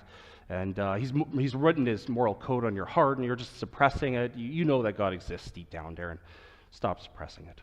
So I say to him, well, here's one of his heroes, William Lane Craig, in an interview. The interviewer said, so we're back to everybody believes in God, and I'm just going to somehow beat it out of you. And Dr. Craig says, well, you just declare this as truth. That's fine for preaching, but that's not apologetics. The minute you construe this as some sort of argument, then you're arguing in a circle. You're begging the question. You're just saying God exists, therefore God exists. And that's not glorifying to God. That's just bad reasoning. A scientific journal recently published an article that also said when a committed Christian says he believes in the second coming of Christ, he believes it like he believes Michael Jordan was a basketball player, and I'm fine with that. But when an avowed atheist says there is no such thing as God, she knows it in the way that she knows that Elvis was a rock star. So when I say I don't believe in God, I'm actually saying that. I'm not suppressing some sort of truth or moral code that's written on my heart. So in terms of free will, which didn't get brought up with John today, but he may address this later on in the closer cross-examination. But I often hear this, so I figured I'd bring this up. Well, the reason that there is pain and suffering in the world, Darren, is because we have free will, right? If we didn't have the ability to do evil, then we'd be automatons having to just be good, right? So let's just quickly address that. Is there evil in heaven? Well, no, there wouldn't be evil in heaven. So then the final question is, would we then have free will in heaven? Because you would say, yes, we can have free will in heaven and there's no evil in heaven. So great, we have a situation now whereby we can have no evil and also still have free will. So why can't we have that on earth? So let's look at the scale of good and evil, right? We've got things that are good, like helping others, and there's God commands these things, right? But there's also things that are heinous, the worst things that we could possibly think of that, in my opinion, shouldn't even be on this scale. They should be far beyond it, like murdering an innocent child, where God either commands or allows it or does it himself. Okay, well, the answer to that is, well, his ways are higher than our ways, Darren. So these acts are still good. They're good, but we just can't see why they're good yet because his ways are higher. Fine, you can use that excuse, but then if we just switch around one of the words from God commands or allows to Satan commands or allows, why can't we use the exact same rebuttal? His ways are higher than our ways, so yeah, if he did something like that, that might be deplorable. And again, I don't believe in Satan, by the way, so I'm not standing up for him in this case. But I'm saying, like, he also does things that are less than that, like lying or deceiving. So if we can make excuses for God killing innocent children, why can't we use the same excuse for somebody like Satan, for example, saying, well, he lied to deceive, but his ways might be higher than our ways, we just don't know. So it's important we understand that there is a shift happening. And I would hope that we all agree on this. So the question is, did we see this shift happening before and after Moses' law and the Ten Commandments? Well, yeah, we saw that shift happen, and hopefully we agree that it's good. What about then before and after the New Testament with Jesus' new law? Well, yeah, we saw that shift happen, and I guess we agree that it's good. But then what about before and after 1834 regarding slavery? Well, yeah, we saw that shift happen, and we agree that it's good. So then what about before 1916 regarding the women's right for equal vote? Well, yeah, we saw that shift happen, and we agree that it's good. So before before and after 1965 with the African American right to vote. Yeah, we saw that shift happening. We agree that it's good. Before and after 1967 regarding interracial marriage. Well, yeah, we saw the shift happening. We agree it's good. And so that leads us up to the questions around us today, like before and after 2005 regarding gay marriage. Well, hopefully we start seeing that shift happen, and hopefully we start agreeing that it's good. Because what is the common denominator here, guys? The common denominator is that we're getting closer to fair and equal rights for everyone. So what are we to make of a book that doesn't shift and update, that stays the same, while our secular and moral society is shifting, and we agree that it's good? If there's no way to update this book, then how are we to update our morality as we see these things happen? Is it always wrong, then, for homosexuality? In Leviticus, it says they're to be put to death for these things. We don't do that anymore today. Why? What about abortion? John's a big advocate for this. And he's, in the Bible it says things, not for it. He says, in the Bible it says, before I was born, the Lord called to me from my mother's womb and spoke my name. So God's essentially saying, well, you were a person in the womb. But what about if that mother has, a very small chance of living if she takes it to term? And what if the fetus is possibly going to be even a stillbirth? I mean, is there ever a situation where this could be allowed? What about in terms of divorce? In the Bible it says a woman is bound to her husband as long as he lives. Well, what if that husband is beating her and might murder her one day? Does she ever have the right to step away from that marriage and move on with her life? What about murder? I mean, if you had the chance to stop somebody like Hitler, for example, would that always be wrong? And what about theft? If you're in the eye of Katrina and all the shop owners have left and you don't have any money and the only thing that you can do is to steal a loaf of bread to feed your starving family, is it always wrong to steal? Because if we don't have a standard then we have no way to judge it. Richard Dawkins says the Bible's a terrible moral compass. If you think about it, of course you can cherry pick the verses you like, which means the verses that happen to coincide with our modern secular consensus. But then you have to have the rationale for leaving out the ones that say stone people to death if they break the Sabbath or commit adultery. It's an appalling moral compass. We have to understand, guys, that the goal is getting better at getting better. Thank you.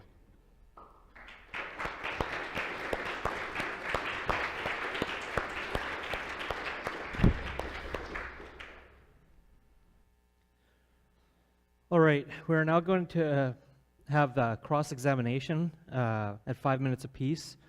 The one under examination will try to refrain from answering with questions for their examiner.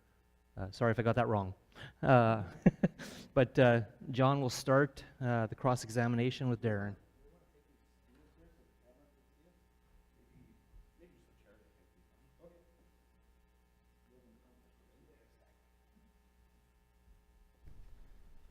Okay.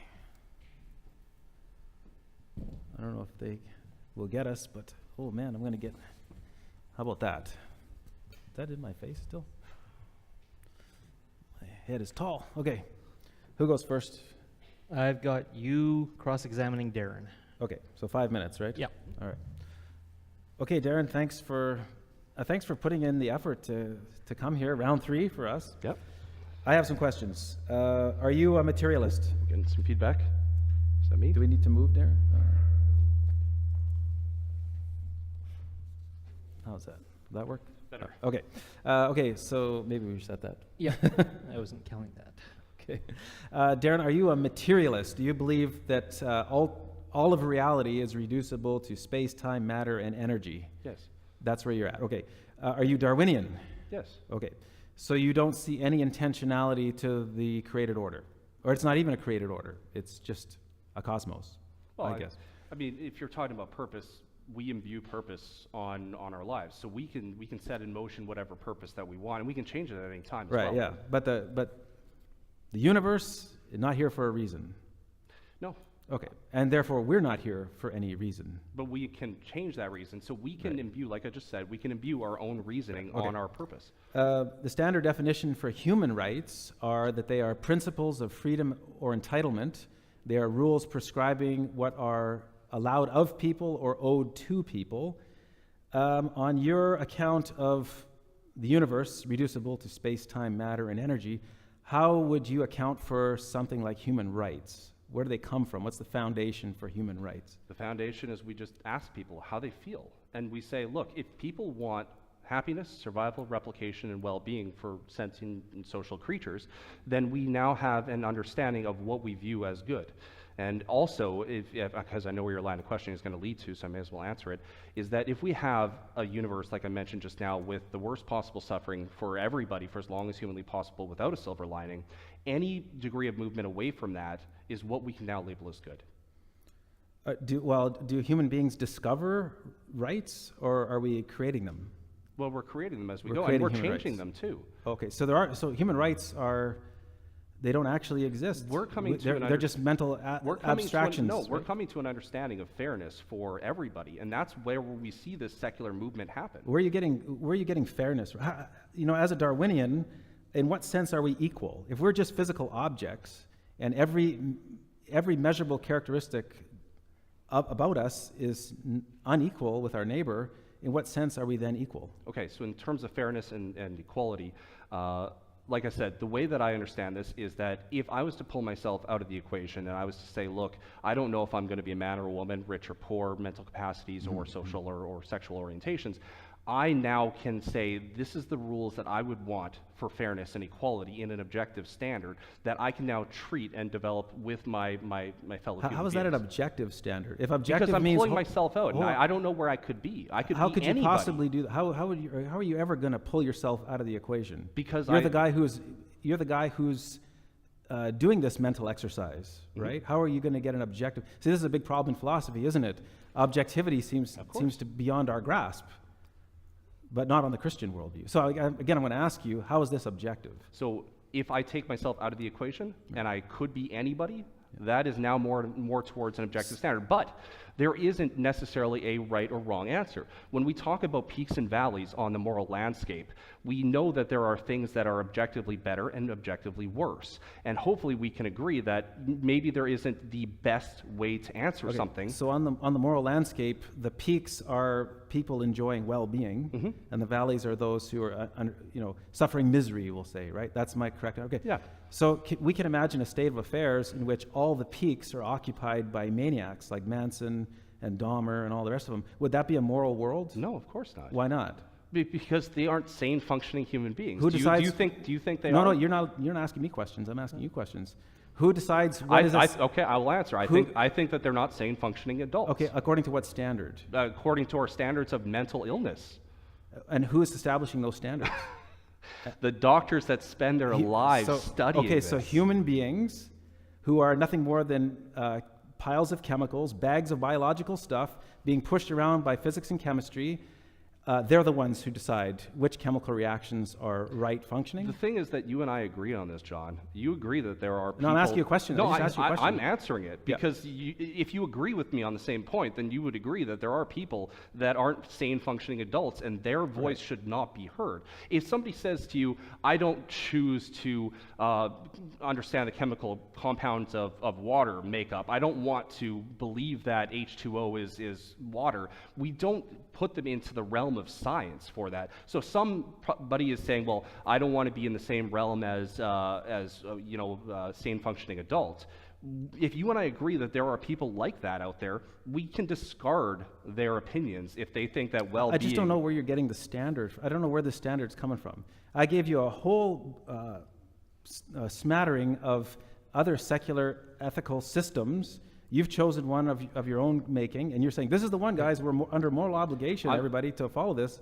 I'd like to know how you justify that. Again, there's not an objective answer. I'm saying that. I'm saying that we have things that are towards more of an objective truth, but what we need to do is we need to understand there are peaks and valleys. So I can't really ask you the question, but I would say, do you think well-being is the foundation? Because if you and I and everybody here agrees that well-being of sentient and social creatures with happiness, fairness, replication, survival is the goal, if we can all agree to that, then we have an objective standard. And the only person that you're going to throw in there is somebody that has mental illness, which we agree there are people like that. Which you can't even account for on your worldview. Absolutely something can. Like mental illness.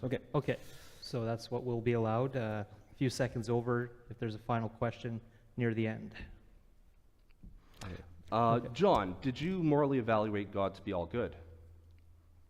No, God speaks and I listen to him. I believe I do not put God on the witness stand and cross-examine him. He speaks on his own authority. So you didn't make that moral No, how evaluation. could I? I'm a creature. He's my creator. Why would I assess him for reliability Did or you moral morally trustworthiness? evaluate Satan to be evil?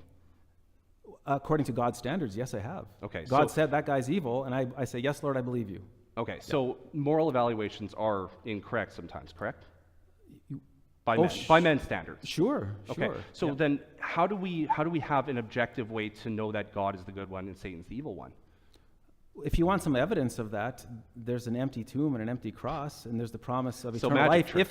If you will take him up on it, if you'll surrender your life to Jesus, he'll take you to heaven. So- Jesus died a horrible death to pay your sin debt and mine. And he did that because he loves you. And the Bible says he loved you first. First off, that's an assertion, and I'm not going to take magic tricks as a moral foundation. Right, but you are asking me, and I have to answer according to my worldview. I'm not going to pretend to be neutral here. I'm a Christian, and I have to answer as a Christian. So don't get offended. So one more time. So the way that you know that God is the good one and Satan is the evil one, the way that you've made that moral evaluation is how? I did not morally evaluate God. God speaks. How did you make that decision? He talked to me. He talked to you. In Was his it word. an audible voice? No, he speaks in his word. His word is self-authenticating. How do you know that that wasn't mental illness? Because if God does not exist, I have no way to assess what is mental illness. Remember, we're all just chemicals, walking bags of biological stuff, being pushed around by physics and chemistry. How can you assess anybody for mental illness? Do you think that some people hear the voice of God and are mentally not hearing the voice of God? They have mental illness. I think what you mean to ask is, are there people who claim to hear God's voice and they're not really hearing it? That's right. Sure. So how did you make the distinction that you're not one of them? Well, because I'm reading his Bible. So are they. Well, they're doing things that are not in accordance with the Bible. Though. Like God never told anybody to drown kids in a bathtub. Oh, well, according to the Bible, he's commanded the killing of innocent children. So what's the difference? When did this happen? Are you talking about the Old Testament? You're talking about the Mosaic Law Let's again. move into that then. Let's move into that. Can morality change over time? No. Love is the greatest of ethics. So morality did not change. No, there are certain prescriptions for a certain people group at a certain time in a certain geographical location. Darren, you already know this because we talked about this. Yeah, I know, but I want them to. Well, I'm dispensational in my theology, and I can defend that. Let's because some people may not understand what that means, so let's break it down for them. So if we were to say, look, something abstract like picking up sticks on the Sabbath, okay, I would think that's an amoral command. There's no good or bad to this command. But before Mosaic law, this was good. It was allowed. You could pick up sticks. After Mosaic law, or during Mosaic law, you couldn't. And now we can again. So we've got it's good, then it's morally bad, then it's good. So the shift should be eventually that it could become morally bad again. Are you asking a question, Darren? Yeah, I'm moving there. So did you see this shift happen with that command? Did this change from good to bad to good? Yeah, God had a specific people group, national ethnic Israel.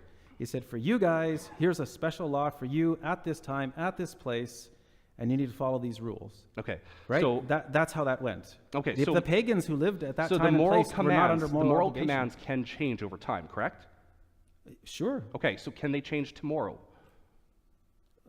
What are you getting at? I don't understand what you... If God commanded tomorrow that we have to stone people for picking up sticks on the Sabbath, can that happen? That is a nonsense question. Why not? Because we're living in the dispensation. You would have said that one day before Mosaic law came into place. And then the next day, Mosaic law came into place. You're wrong about that, because the prophets of the Old Testament were looking ahead to the New Covenant. They were looking ahead. No one thought that no one who was thinking back then really believe that the Mosaic covenant was the end-all, be-all. They were looking ahead to the new Can covenant. the dispensations change in the future? No, because God has spelled out earth history. So Science, now history, and that's it. prophecy are all spelled out for us. So morality- But you should know that, Darren, because you read the Bible, remember? I have read the Bible, of Yeah. course. You should know those have to. things. It's good to read fiction once in a while. I'm going to ask you, would you, if you were in the right dispensation then, would you kill a child if God asked you to? Well, I'm in this dispensation, and this dispensation will end with the return of Jesus. So he's never going to ask me to do something No, like but that. if you were in that dispensation. If I were in that dispensation, this is really... Just really quickly, guys, dispensation is just he's dispensing the knowledge over time. But And the way he interacts with people and his commands to them, and things change. The way you approach God. And can you answer the question, though? Would you, if you were in that dispensation and you were commanded to Well, stone I'm a not. man to... Okay, let's if just be you clear were, about this, friends. We're not. We never will be. But you asked the question, Yes. if I was living in that dispensation, I would say, God, please help me to do this horrible thing that I have to do right now. Then you would do it. To satisfy you. Well, I would certainly do my best to do what God told me to do. I think I rest my case. Yeah, I don't know what case that is, but okay. Here we go. All right, and now we are going to go with the closing statements with John, followed by Darren. Okay. I need my... And I'm not sure how long we have set for this. I think 5. 5 minutes, okay. Yeah. Oh my goodness. Sorry, guys.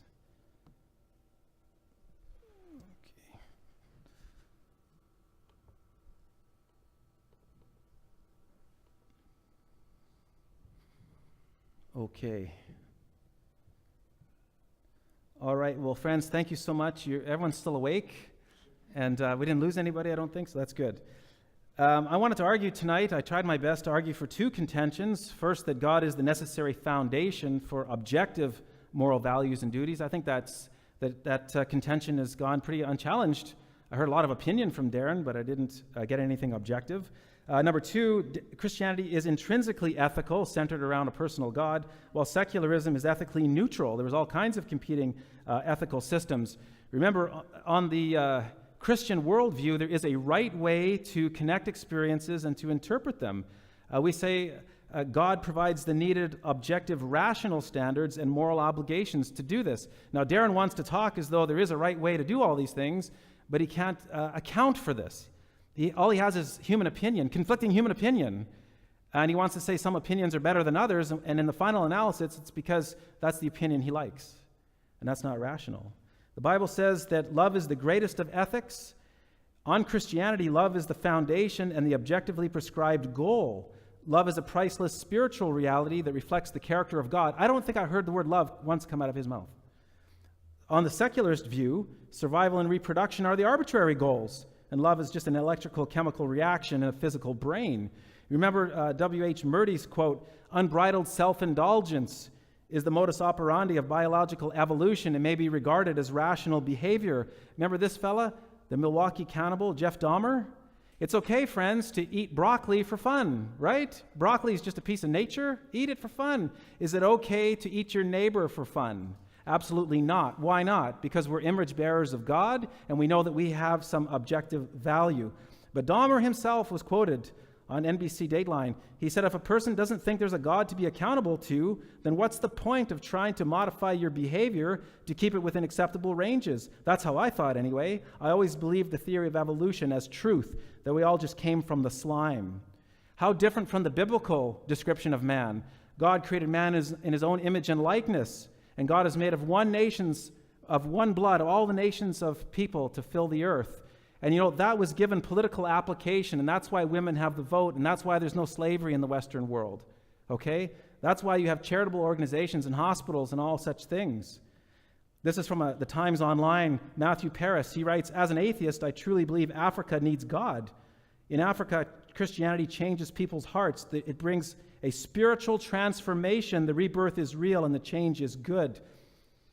This is John Steinrucken, another atheist. He says Western civilization's survival, including the survival of open secular thought, depends on the continuance within our society of the Judeo-Christian tradition. Jürgen Habermas, another philosopher, he says universal egalitarianism, from which sprang the ideals of freedom, and a collective life in solidarity, the autonomous conduct of life and emancipation, the individual morality of conscience, human rights, and democracy. This is the direct legacy of the Judeo-ethic of justice and the Christian ethic of love. I have a number of quotes from these men. These men, they are atheists. They are Darren's guys, and it's the most capable thinkers among them. And they're saying, we've had it if we jettison Christianity. Marcelo Pera says, and again another atheist, the intellectual and political battle of liberalism against the old social hierarchies and despotisms, including the alliance of throne and altar, was fought and won by adopting a Christian political theology, because this political theology explicitly or implicitly offers the best tools to justify the dignity of man, and as a consequence, the concept of human rights. And now he gets negative. Listen to this, please. With its words, liberal secularism preaches freedom, tolerance, and democracy, but with its deeds, it attacks precisely that Christian religion which prevents freedom from deteriorating into license, and tolerance into indifference, and democracy into anarchy. Friends, I think it's been made very clear here tonight that Christianity is clearly ethically superior to secularism and all its horrors, and I hope one day we'll say goodbye to it sooner rather than later. Thank you so much, and God bless you. Hey.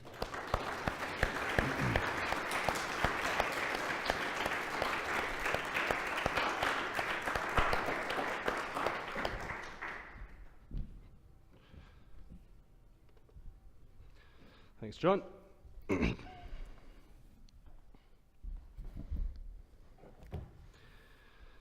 Yesterday was 420. Some of you guys might know what that means. It's a day of marijuana. Weed has certain effects like short-term memory loss, and also has effects like short-term memory loss. And we need to keep that in mind, because yesterday was an atrocious day in history. It's the anniversary of the Columbine shooting, where people that weren't in necessarily the same sane mindset as us gunned down and killed innocent children. It was also the anniversary of Hitler's birthday, and the death toll climbed to 1,000 deaths between the Catholics and the Protestants in Ireland. Today, that war has now claimed over 3,000 lives.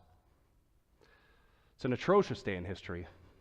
Maybe the effects of that weed could be used to forget. But today is April 21st. And today in history, there was over 100,000 peaceful student demonstrators in 1989 that marched in China to Tiananmen Square. They wanted democracy. They wanted a fair and equal right for voice. And they were standing up against a communist government who sent in the military against these peaceful protesters, telling them what was right. They said, "You listen to us. We're going to tell you what's good and what's bad." And they stood up in opposition and gathered over 1 million people to demonstrate, to say that there aren't things that you're just going to tell us that is intrinsically right. We're going to stand up for what we believe in human rights. And that leads us to tomorrow, April 22nd, Earth Day. That's the one day that we come together as a social world to say we can do better, we can unite. 190 nations signed the Paris Treaty Accord to bring down global emissions and to unite our planet for a common goal for the first time. And when we look at the way that this shift has happened from yesterday and the atrocities that we saw in our past and all of the human rights that were violated, today maybe we need to do is stand up against that authoritative voice telling us intrinsically what is just going to be good, and standing up for us as a planet together, so that way tomorrow we can unite together and come to discuss reality. Thank you.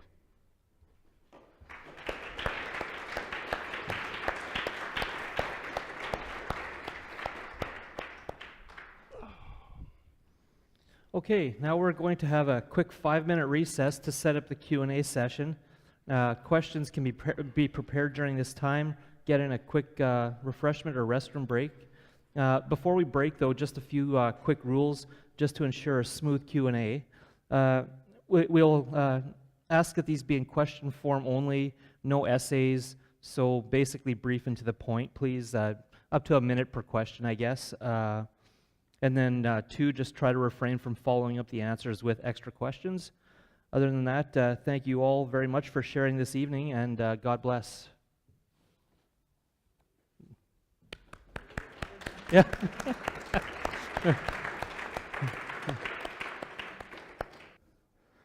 All right, everybody. I assume that everybody's had the chance to get some questions figured out here. So the way it's going to work is, to my understanding, we're going to line up in 2 lines, one with questions for John and one for questions with Darren. And unfortunately, we've only got the one mic right now, so you'll just have to just pick up the mic, and or I can hand it to you. And I'm just going to get my stopwatch here because we do have a anticipated time limit. So yeah, if you can, anyone can just come down and form the lines, and we'll get this thing underway.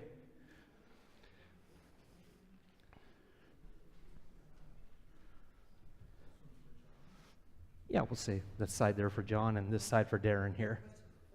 Yes. So I guess. Yep. Okay. Is this thing on? Yep, sounds like. It's hard to tell with the there we go. another mic. Okay. This is a question for John. Okay. John, if you were Abraham, would you have responded physically to God's command in killing your son? If I was Abraham? You were Abraham, and God commanded you to kill your son. Yeah, these are Would you hard have questions. responded physically? Well, if I was actually him, that I would actually do all the things that he did, and I guess I would take him to the top of Mount Moriah. Let's remember that God did not allow him to do it, though. God stepped in and actually provided a substitution. God provided a ram in Isaac's place, right? But you would proceed physically up to something. Well, it's a hard question. I mean, this is over and done with. God's never going to ask that of anybody ever again. You ask the question, if I were him, then my answer is, if I were actually him, I would do all the things that he did, right? And I don't know what's the point. Can I ask you what's the point of that question? What are you trying to get at? I'm just trying to get at how you responded to whether you would acted like Abraham or not. And If you what's the followed significance, God's though? command, if he asked you to do a heinous act. Yeah, what's the significance, though? Why are you asking that question? I don't understand. It's a moral question. Yeah, well, it doesn't have any significance. I can't see the significance of it. It's I would in try the to, Bible. I'll just get, well, I don't know what standard you're using No, to judge just the wait your Bible. turn there. I'll just say this, and we'll leave it there. I will always try to do my very best to do everything that God commands me to do. I fall short every single day, but I really do my best to do what He's commanded me to do. That's it. But we're living in the New Testament age now. We're living in this dispensation of grace, and I'm not going to be asked to do those things. So, I would quickly respond and say that, first off, how did we know that Abraham was actually hearing the voice of God? Because could that not have been Satan or mental illness? But John quickly had said that, well, what was the outcome, right? I mean, we have to look at this in 3 parts. There is the command, there is the action to obey, and then there's the outcome. We're not looking at the outcome, we're looking at the obeying, the second part. The outcome, we can look at plenty of other examples, like Jephthah, who was commanded to kill, or didn't command, he made a sacrifice of his young daughter, and God never stopped him. So the outcome is irrelevant, or Moses killing the Midianites, or the Amalekites, or any other innocent child murdering that happened. So, okay. that's strange, though. You see, you're saying the outcome doesn't matter, and yet this whole evening you've been talking as though you were a consequentialist. I don't mean the outcome actually really does matter. I don't mean the outcome doesn't matter. I mean, what we're looking at, what the questioner was asking was the obeying of the command, which is the second part. Now, obviously, the outcome does matter, but what I'm saying is that's not the questioner's question. Hi, this question is for Darren.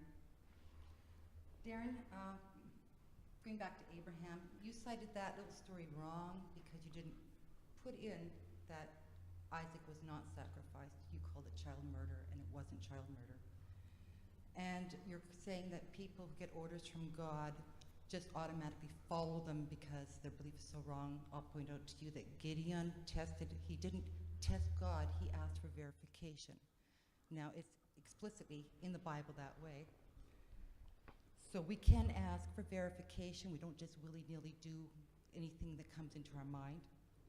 And then you ended your statements by calling the Bible a piece of fiction, yet all through your debate you are citing passages Okay, well, that we got to Bible's keep this fact. to a question. My question Okay. is, where on the Bible does it say fiction? Because my books are classified romance, Okay. science fiction, whatever. Where on the Bible does it say fiction? How can you make that claim? Well, when we look at stories that we outright view as fiction, nursery rhymes and talking animals and all of these different things, we have to make a distinction what coincides with our reality, what coincides with the laws of science, the laws of logic, laws of reality that we have.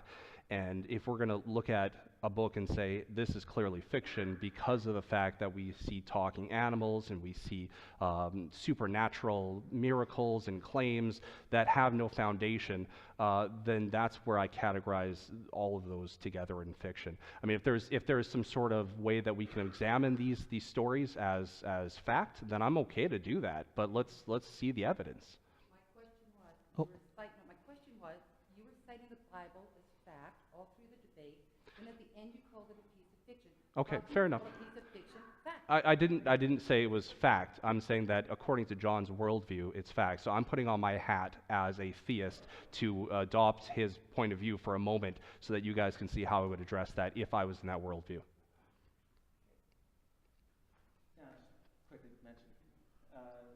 Everybody in this room, everybody here has presuppositions. You're walking into any area of investigation already with presuppositions or assumptions that are absolutely immune to revision. Everybody has deeply held beliefs about certain things. And these are the kind of beliefs that you have that will determine what kind of questions you think are worth asking and what actually counts as evidence for anything. Everybody has presuppositions. Now, Darren has presuppositions. His presupposition is Darwinism. So presupposing Darwinism at the beginning of the investigation, he necessarily finds the Bible a piece of fiction. But let's not have any confusion here, guys. This is a faith commitment over here to Darwinism, and he is interpreting all of his experiences through that lens. Okay. Proof. There's no proof for Darwinism. Oh, heck yeah. You can see horses. Okay, they- questions. If you're going to ask a question, yeah, you go this is ahead. gonna be Yes. questions.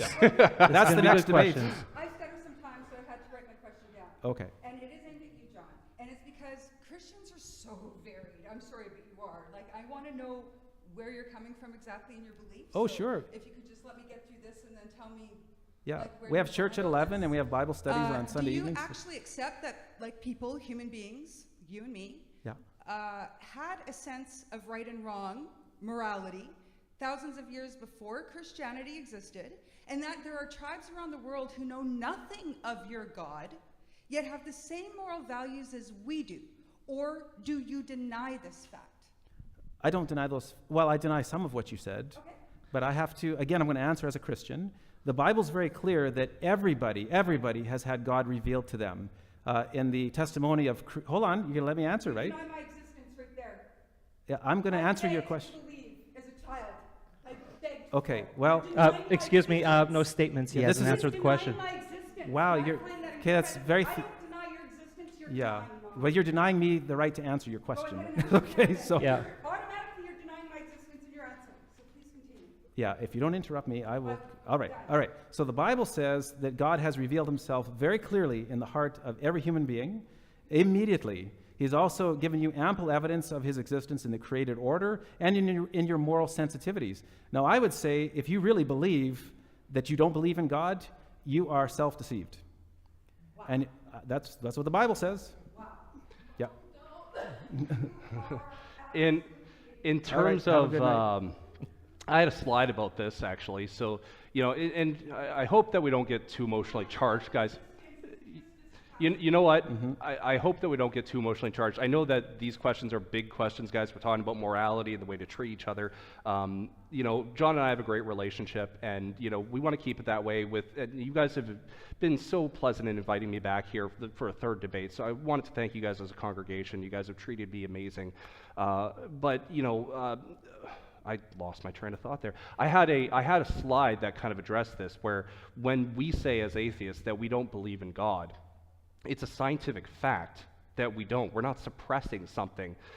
You guys can go find the scientific journal. I'll gladly provide it for you guys that says that is something that we aren't suppressing. We truly believe that. I have a question for Darren. It's about secular ethics. If 10 people were on a desert island and there was no foreseeable rescue, and 9 of the people decided that one of them should die because they snore really loud and it makes everything miserable. In a way, they're in their own little section, their own little world.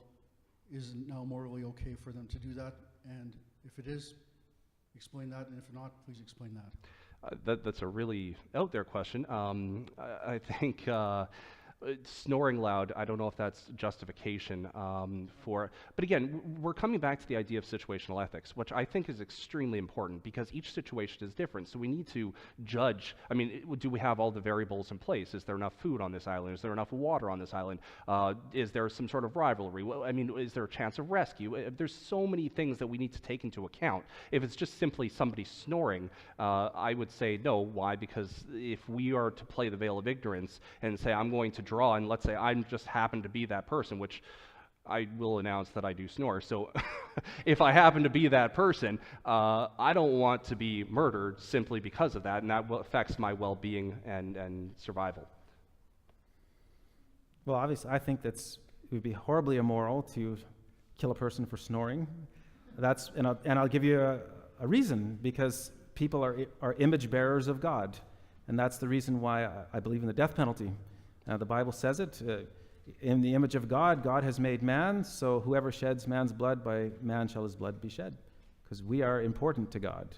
We are not just another animal on this planet. And we have a future promised us that no animal is being promised. So. Hi, Don. Hi. Thanks for coming. Yeah. So I grew up Christian. I'm actually Darren's sister. We grew up Christian, going to Catholic school, and I still do believe in God. I think what I struggle with, and coming to these debates, always learning more, is really great from hearing both sides. Why was it ever okay for God to ask to kill or enslave people no matter what time of history? And how is this a good act? Yeah, I think you got to understand, the Bible gives us a real picture, a real panoramic view of earth and human history, from the creation all the way through to the eternal state. And what God created was very good. According to the Bible, it was very good. Everyone was walking in harmonious love relationship with each other and with God. There was no death, there was no slavery, there was no bloodshed, no sickness, disease, or natural disaster. That's what you get when you read Genesis, okay? And that was all entrusted to our first human parents. And they willfully rebelled against God.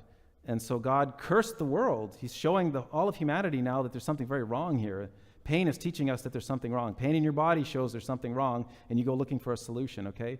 So after Adam and Eve fell and put the whole created order into a kind of a chaos, not a total chaos because God is still controlling what's happening, nothing is functioning the way it's supposed to. Romans chapter 8 in the New Testament explains this. The whole creation groans and travails together in pain until now.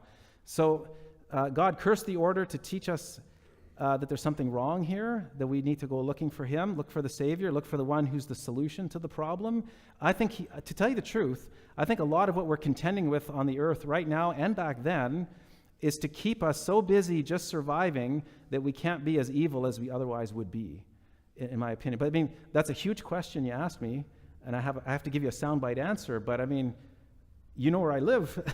Come to the church sometime, or email or call, and we can really explore this in much greater detail. But that's the best I can do here, sitting in this chair, right? I don't personally feel that necessarily answered the question.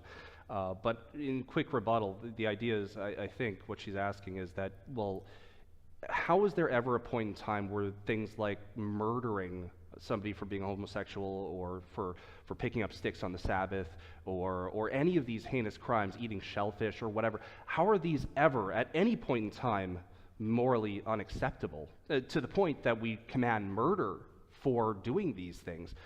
If God is unchanging in his laws and his ways, then how is there a point in time where we can't even answer the question why, where I stated earlier, we have to answer the question, why is something bad? If we can't answer why eating shellfish isn't bad, then at some point in time, why was it commanded to be bad? But let's move on. We could talk more about that. Sure. For sure. Let's do it. Yeah, maybe. The shellfish debate. Okay. Hi, John. Thanks hard, for I having think. us here. I take issue with your characterization of downtown. I grew up on Home Street, and my parents. Oh, I still grew live up in there. Elmwood. I know. Yeah. So I hope you've read books that didn't make it into the Bible, in particular the Infancy Gospel of Thomas.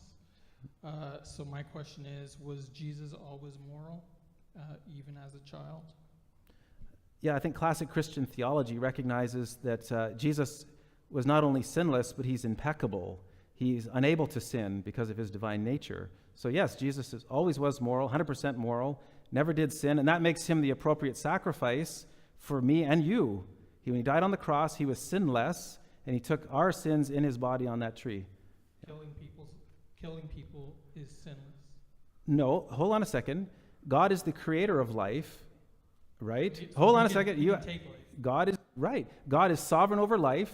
God created life.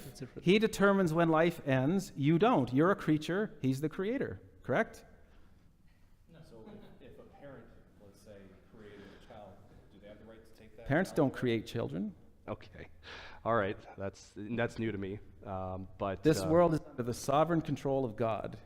So what if Satan created a human being? Could he kill him then? Would that be morally I don't think Satan has the good? power to do that. Well, I'm just asking, hypothetically. What kind of nonsense question Because is now that? we're saying that God, Okay, hold on a everything second. that God good. Okay, in the very nature of the case, a human being is an image bearer of God. Why would Satan create a human being? I don't think he could. I'm just saying you're taking the word good and you're hijacking it for your own means to say you that anything that God commands is good, whether it's good or not. The most heinous thing can be good if God just commands Right. it, even if there's no justification. Right, so there you're using words like good, you're trying to use it in a moral sense, but you can't account for that. You're talking about heinous, justice, equality, all those things that have no place in your metaphysics. It's really weird. That's what we've been seeing all night. He has basic metaphysical commitments that cannot in any way account for these values that he wants to talk about tonight, like justice and love and equality and such things as that. So I hope that's really come clear tonight. I hope that's really been understood. Oh, Pat, it's so good to see you. I'm glad you came today. This is going to be hard, isn't it? Oh, I don't know. Okay. Subjective moral values or moral laws are usually defined as decided by societies, groups of people, times, places. When you were talking to Darren there, you said the Mosaic Law was for a special time, a certain place. Most of the Mosaic laws, I would hope almost all the Mosaic laws, we don't consider moral now.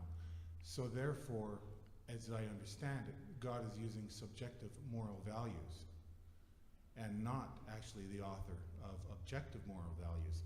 How is God's subjective moral values different from subjective moral values? I'll try to understand everything you just said. God's the boss. He made the world. So might makes right. No, but he's also morally perfect. God's nature is to love. That's his character. God is loving by nature and just. So he says, here we got a bunch of depraved people. Hold on. I have to interrupt you there though for a second, and I won't go on Yeah. too long. But you can't make those moral judgments because you just said you can't. You can't judge if God is good or bad. It's revealed to you somehow. Yeah, in that book right there called the Bible, that's God's word. So you God can't talks to actually me. make that judgment. I'm not making a judgment, Pat. I'm believing what the competent authority has told me. God has the supreme right to be obeyed and believed. You don't have that right. I don't have that right, but God does. That's my worldview. It's at least consistent, not like what I'm hearing here from the atheists. So Anyway, So you see yeah. no difference between subjective Okay. moral values That's it for the and question there, sir. subjective moral values that God has? God's moral values are objective. They can be expressed in different divine commands for different people groups, different ages. Well, I just gave you, Pat, a whole spattering of verses from the New Testament that tells us that the Mosaic Law is set aside. That's from the same book. Were you asleep when I showed that? Really basically, if you have a set of laws that God Yeah, has authored in the past, yeah. and another God, or the new God, or The same God, the, yeah, well, the son of the God, yeah. a new set of laws that overrules that, then you have changed the rules over time to fit the society. That's subjective. That's not subjective. Maybe just really quickly, what we'll do is because we have a few more questions and we're starting to run out of time. All right. Maybe what we can do is just, if you guys can ask your question and then just maybe take a seat so we don't follow up. That's good. That might be a little bit quicker and we can wrap these last questions up here. Hi, Darren. My name's Mitchell, and I had a question. What is truth? What is truth? Yes. Truth is that which corresponds with reality. Okay. So, in order to determine what is real, would you agree that you use your senses? Mostly, yes. Do you believe that there are people on this planet who have invalid reasoning? Absolutely. Okay. Would it follow that those people don't know that they are such people? For sure. How do you know you're not one of those people? We all have to come to a, yeah. We all have to come to a foundation together. I mean, when we come to an agreement on what we agree with our senses, then we can come together and we can say, yes, people are reasoning validly. People are either insane or not sane validly because we come together and we agree that this is the case. Yeah, there's a real problem with this kind of common sense foundationalism that you're espousing here. Good philosophers throughout the ages have recognized that empiricism always collapses into skepticism and rationalism always collapses into arbitrariness. And these are the big problems in philosophy. Now, the Christian has an answer for these things. It's just that the atheist doesn't like the answer. But that was our first debate. But anyways. Was. Yeah. Okay. Hello there. This is not about beliefs themselves, but the application of them. You contrast secularism with Christianity as if secularist governments are missing Christianity and require it as a core part of how they work. Are you therefore not advocating theocracy, and how do you respond to that? Yeah, when it comes to complicated political philosophy and things like that, I don't have a whole lot of answers. If I was running for office, I think I would try to get better educated in political philosophy and so on. But I'll just say this. I think our secular governments, like our government right now and others, I think they're still operating, globally speaking, not bad. That they're doing this in spite of their professed atheism. They're doing this because they are image bearers of God, and they do have an inbuilt sensitivity to God's moral commands, God's moral values. And so they're making, for the most part, good and just laws. But you see, the further they're getting away from our Christian foundation, the worse it's going to get around here. That I'm 100% sure of. Yeah. Mostly I believe that there are so many varieties of Christianity, which ones. But it's okay. Yeah. Just worry about things like theocracy. Yeah. Well, we could talk some more about that sometime. We could have a real good discussion, I think. Hey, Neil, it's good to see you, man. God bless. Can I ask you both a different question? I don't mind. Sure. Looks like we've got time for 3 more there, so. Okay, let's do it. Also, I just want to thank you guys for doing this because it's always hard to put yourself up there and have people, jab you with questions. Okay, so for John, my question is, you set up objective as being outside of humans in terms of truth. So you were saying that objective is defined through... Apart from human opinion is what I said. Apart from human opinion. Right, so yeah. It's set out by God.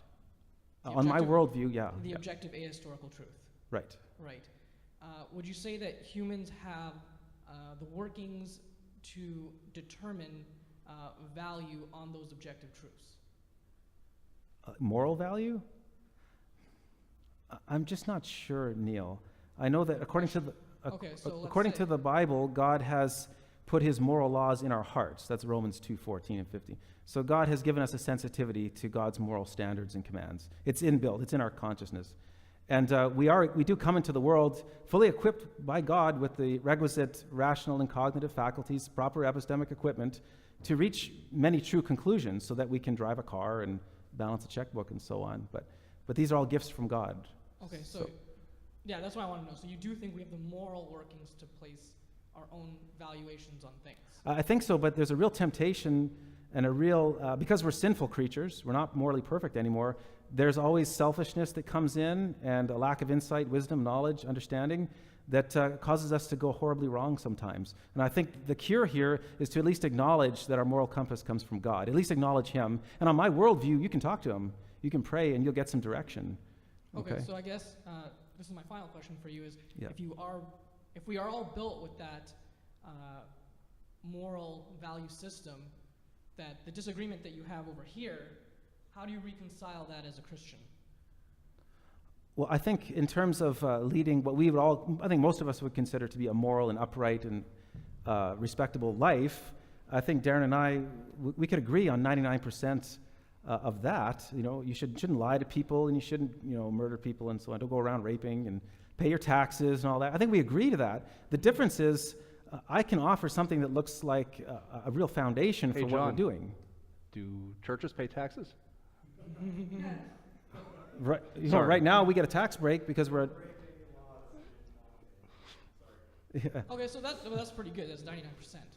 Anyway, I think, all I really but wanted to know. see, I just want the atheists to acknowledge, and I think this is the reason why God's not happy with their lives, because they won't glorify God. They won't acknowledge Him as the one who gave them the ability to reason properly or to make proper moral evaluation.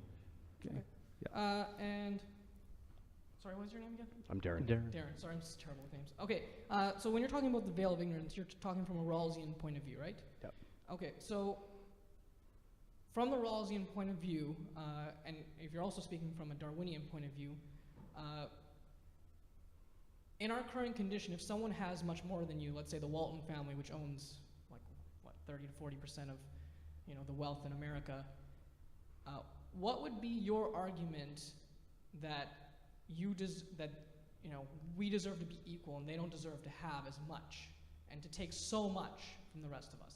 Well, I don't know that. I mean, obviously there's people that are born into wealth, but I think that wealth is a magnifier of who you are. I mean, it's a magnifier of if we look at some people that are born into wealth, they do atrocious things, and I can agree that those are bad actions. But there are people that are either born into wealth or work for their wealth and have done amazing things. So I mean, wealth isn't necessarily a good or bad thing. It's what we do with that wealth.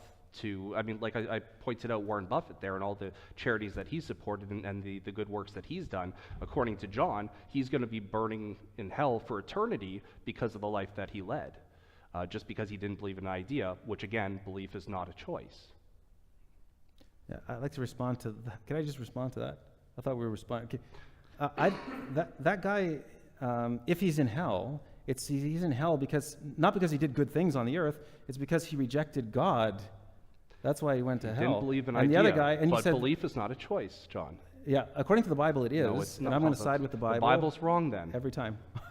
Okay, Darren said so, everybody. The Bible's wrong. So are the 5 billion people on earth who don't believe in God? People like Hindus, Sikhs, Well, Islam, they're not Muslims. secular. But that's not my question. That's not my question. Yeah. My question is because you are a Christian and you believe that God gave up His only begotten Son, Jesus, to atone for our sins. Yes. So what happened 2 days after? He rose from the tomb and he went to heaven, right? Jesus is not burning in hell right now, right? No. He's seated at the right. Then what did He give up? A weekend? What are you talking about? He endured Jesus agony. died and then God took Him up to heaven. So what did He sacrifice? What exactly did He experienced Jesus sacrifice? He experienced death, Something we're all gonna separation from God, experience. and He bore the sins of the world in His body, and all that means. He suffered. He so suffered if a He bore all lot. the sins in the world, does that mean we're now sinless? No, That'll be the Jesus end of the Christ. question there. No, No, that'll be the end of the question. you asked me a question. Now I want you to hear the answer. We're at the Okay? end of our time here. Jesus died to pay your sin debt and mine. He paid the world's sin debt. Now he's doesn't matter. His blood is sufficient. Now He has provided salvation for you, but you must appropriate that by faith. It's like me putting $1 million in your bank account. I've provided you with a fortune, but it does you no good if you don't go and appropriate that money. That's what Jesus has done for you. If you want to be saved, you want to be forgiven, washed clean, go to heaven. I disagree because in your worldview, Jesus is still up in heaven commanding everything. So that's it. He doesn't sacrifice. Okay, if you say so, I guess. Any Well, that's response it. to that? I think we can leave it there tonight. I can feel that this is an emotionally charged subject, and I'm glad we chose this as a debate topic, because this has been something that I've really wanted to spend my time researching, and it's been, I was just telling John this earlier, it's just, you can feel it, guys, and I love that, because, you know, when we talked about the resurrection and the transcendental argument, things, it was good, we got you guys involved, but I feel like you guys are all leaving here thinking, and that's what I hope, and I hope that John feels is the same thing, that we think about these questions, that we feel them, and it's not just something that we're here for an hour or two and we think about once and we move on with our lives. So again, I wanted to thank everybody that put this together, thank everybody for welcoming me and some of the outspoken atheists into the church and the congregation. So just wanted to put that out there, and thank you guys for the invitation. Yes, and I would like to thank both our presenters here, Darren Kay, John Feakes, and the film crew, and thank everybody for coming as well. And well, except for the one who converted right here on the spot, I think we can all go and enjoy a wide variety of pies. And thank you again all so much for coming. Very good, yeah. John. Thank you, Darren.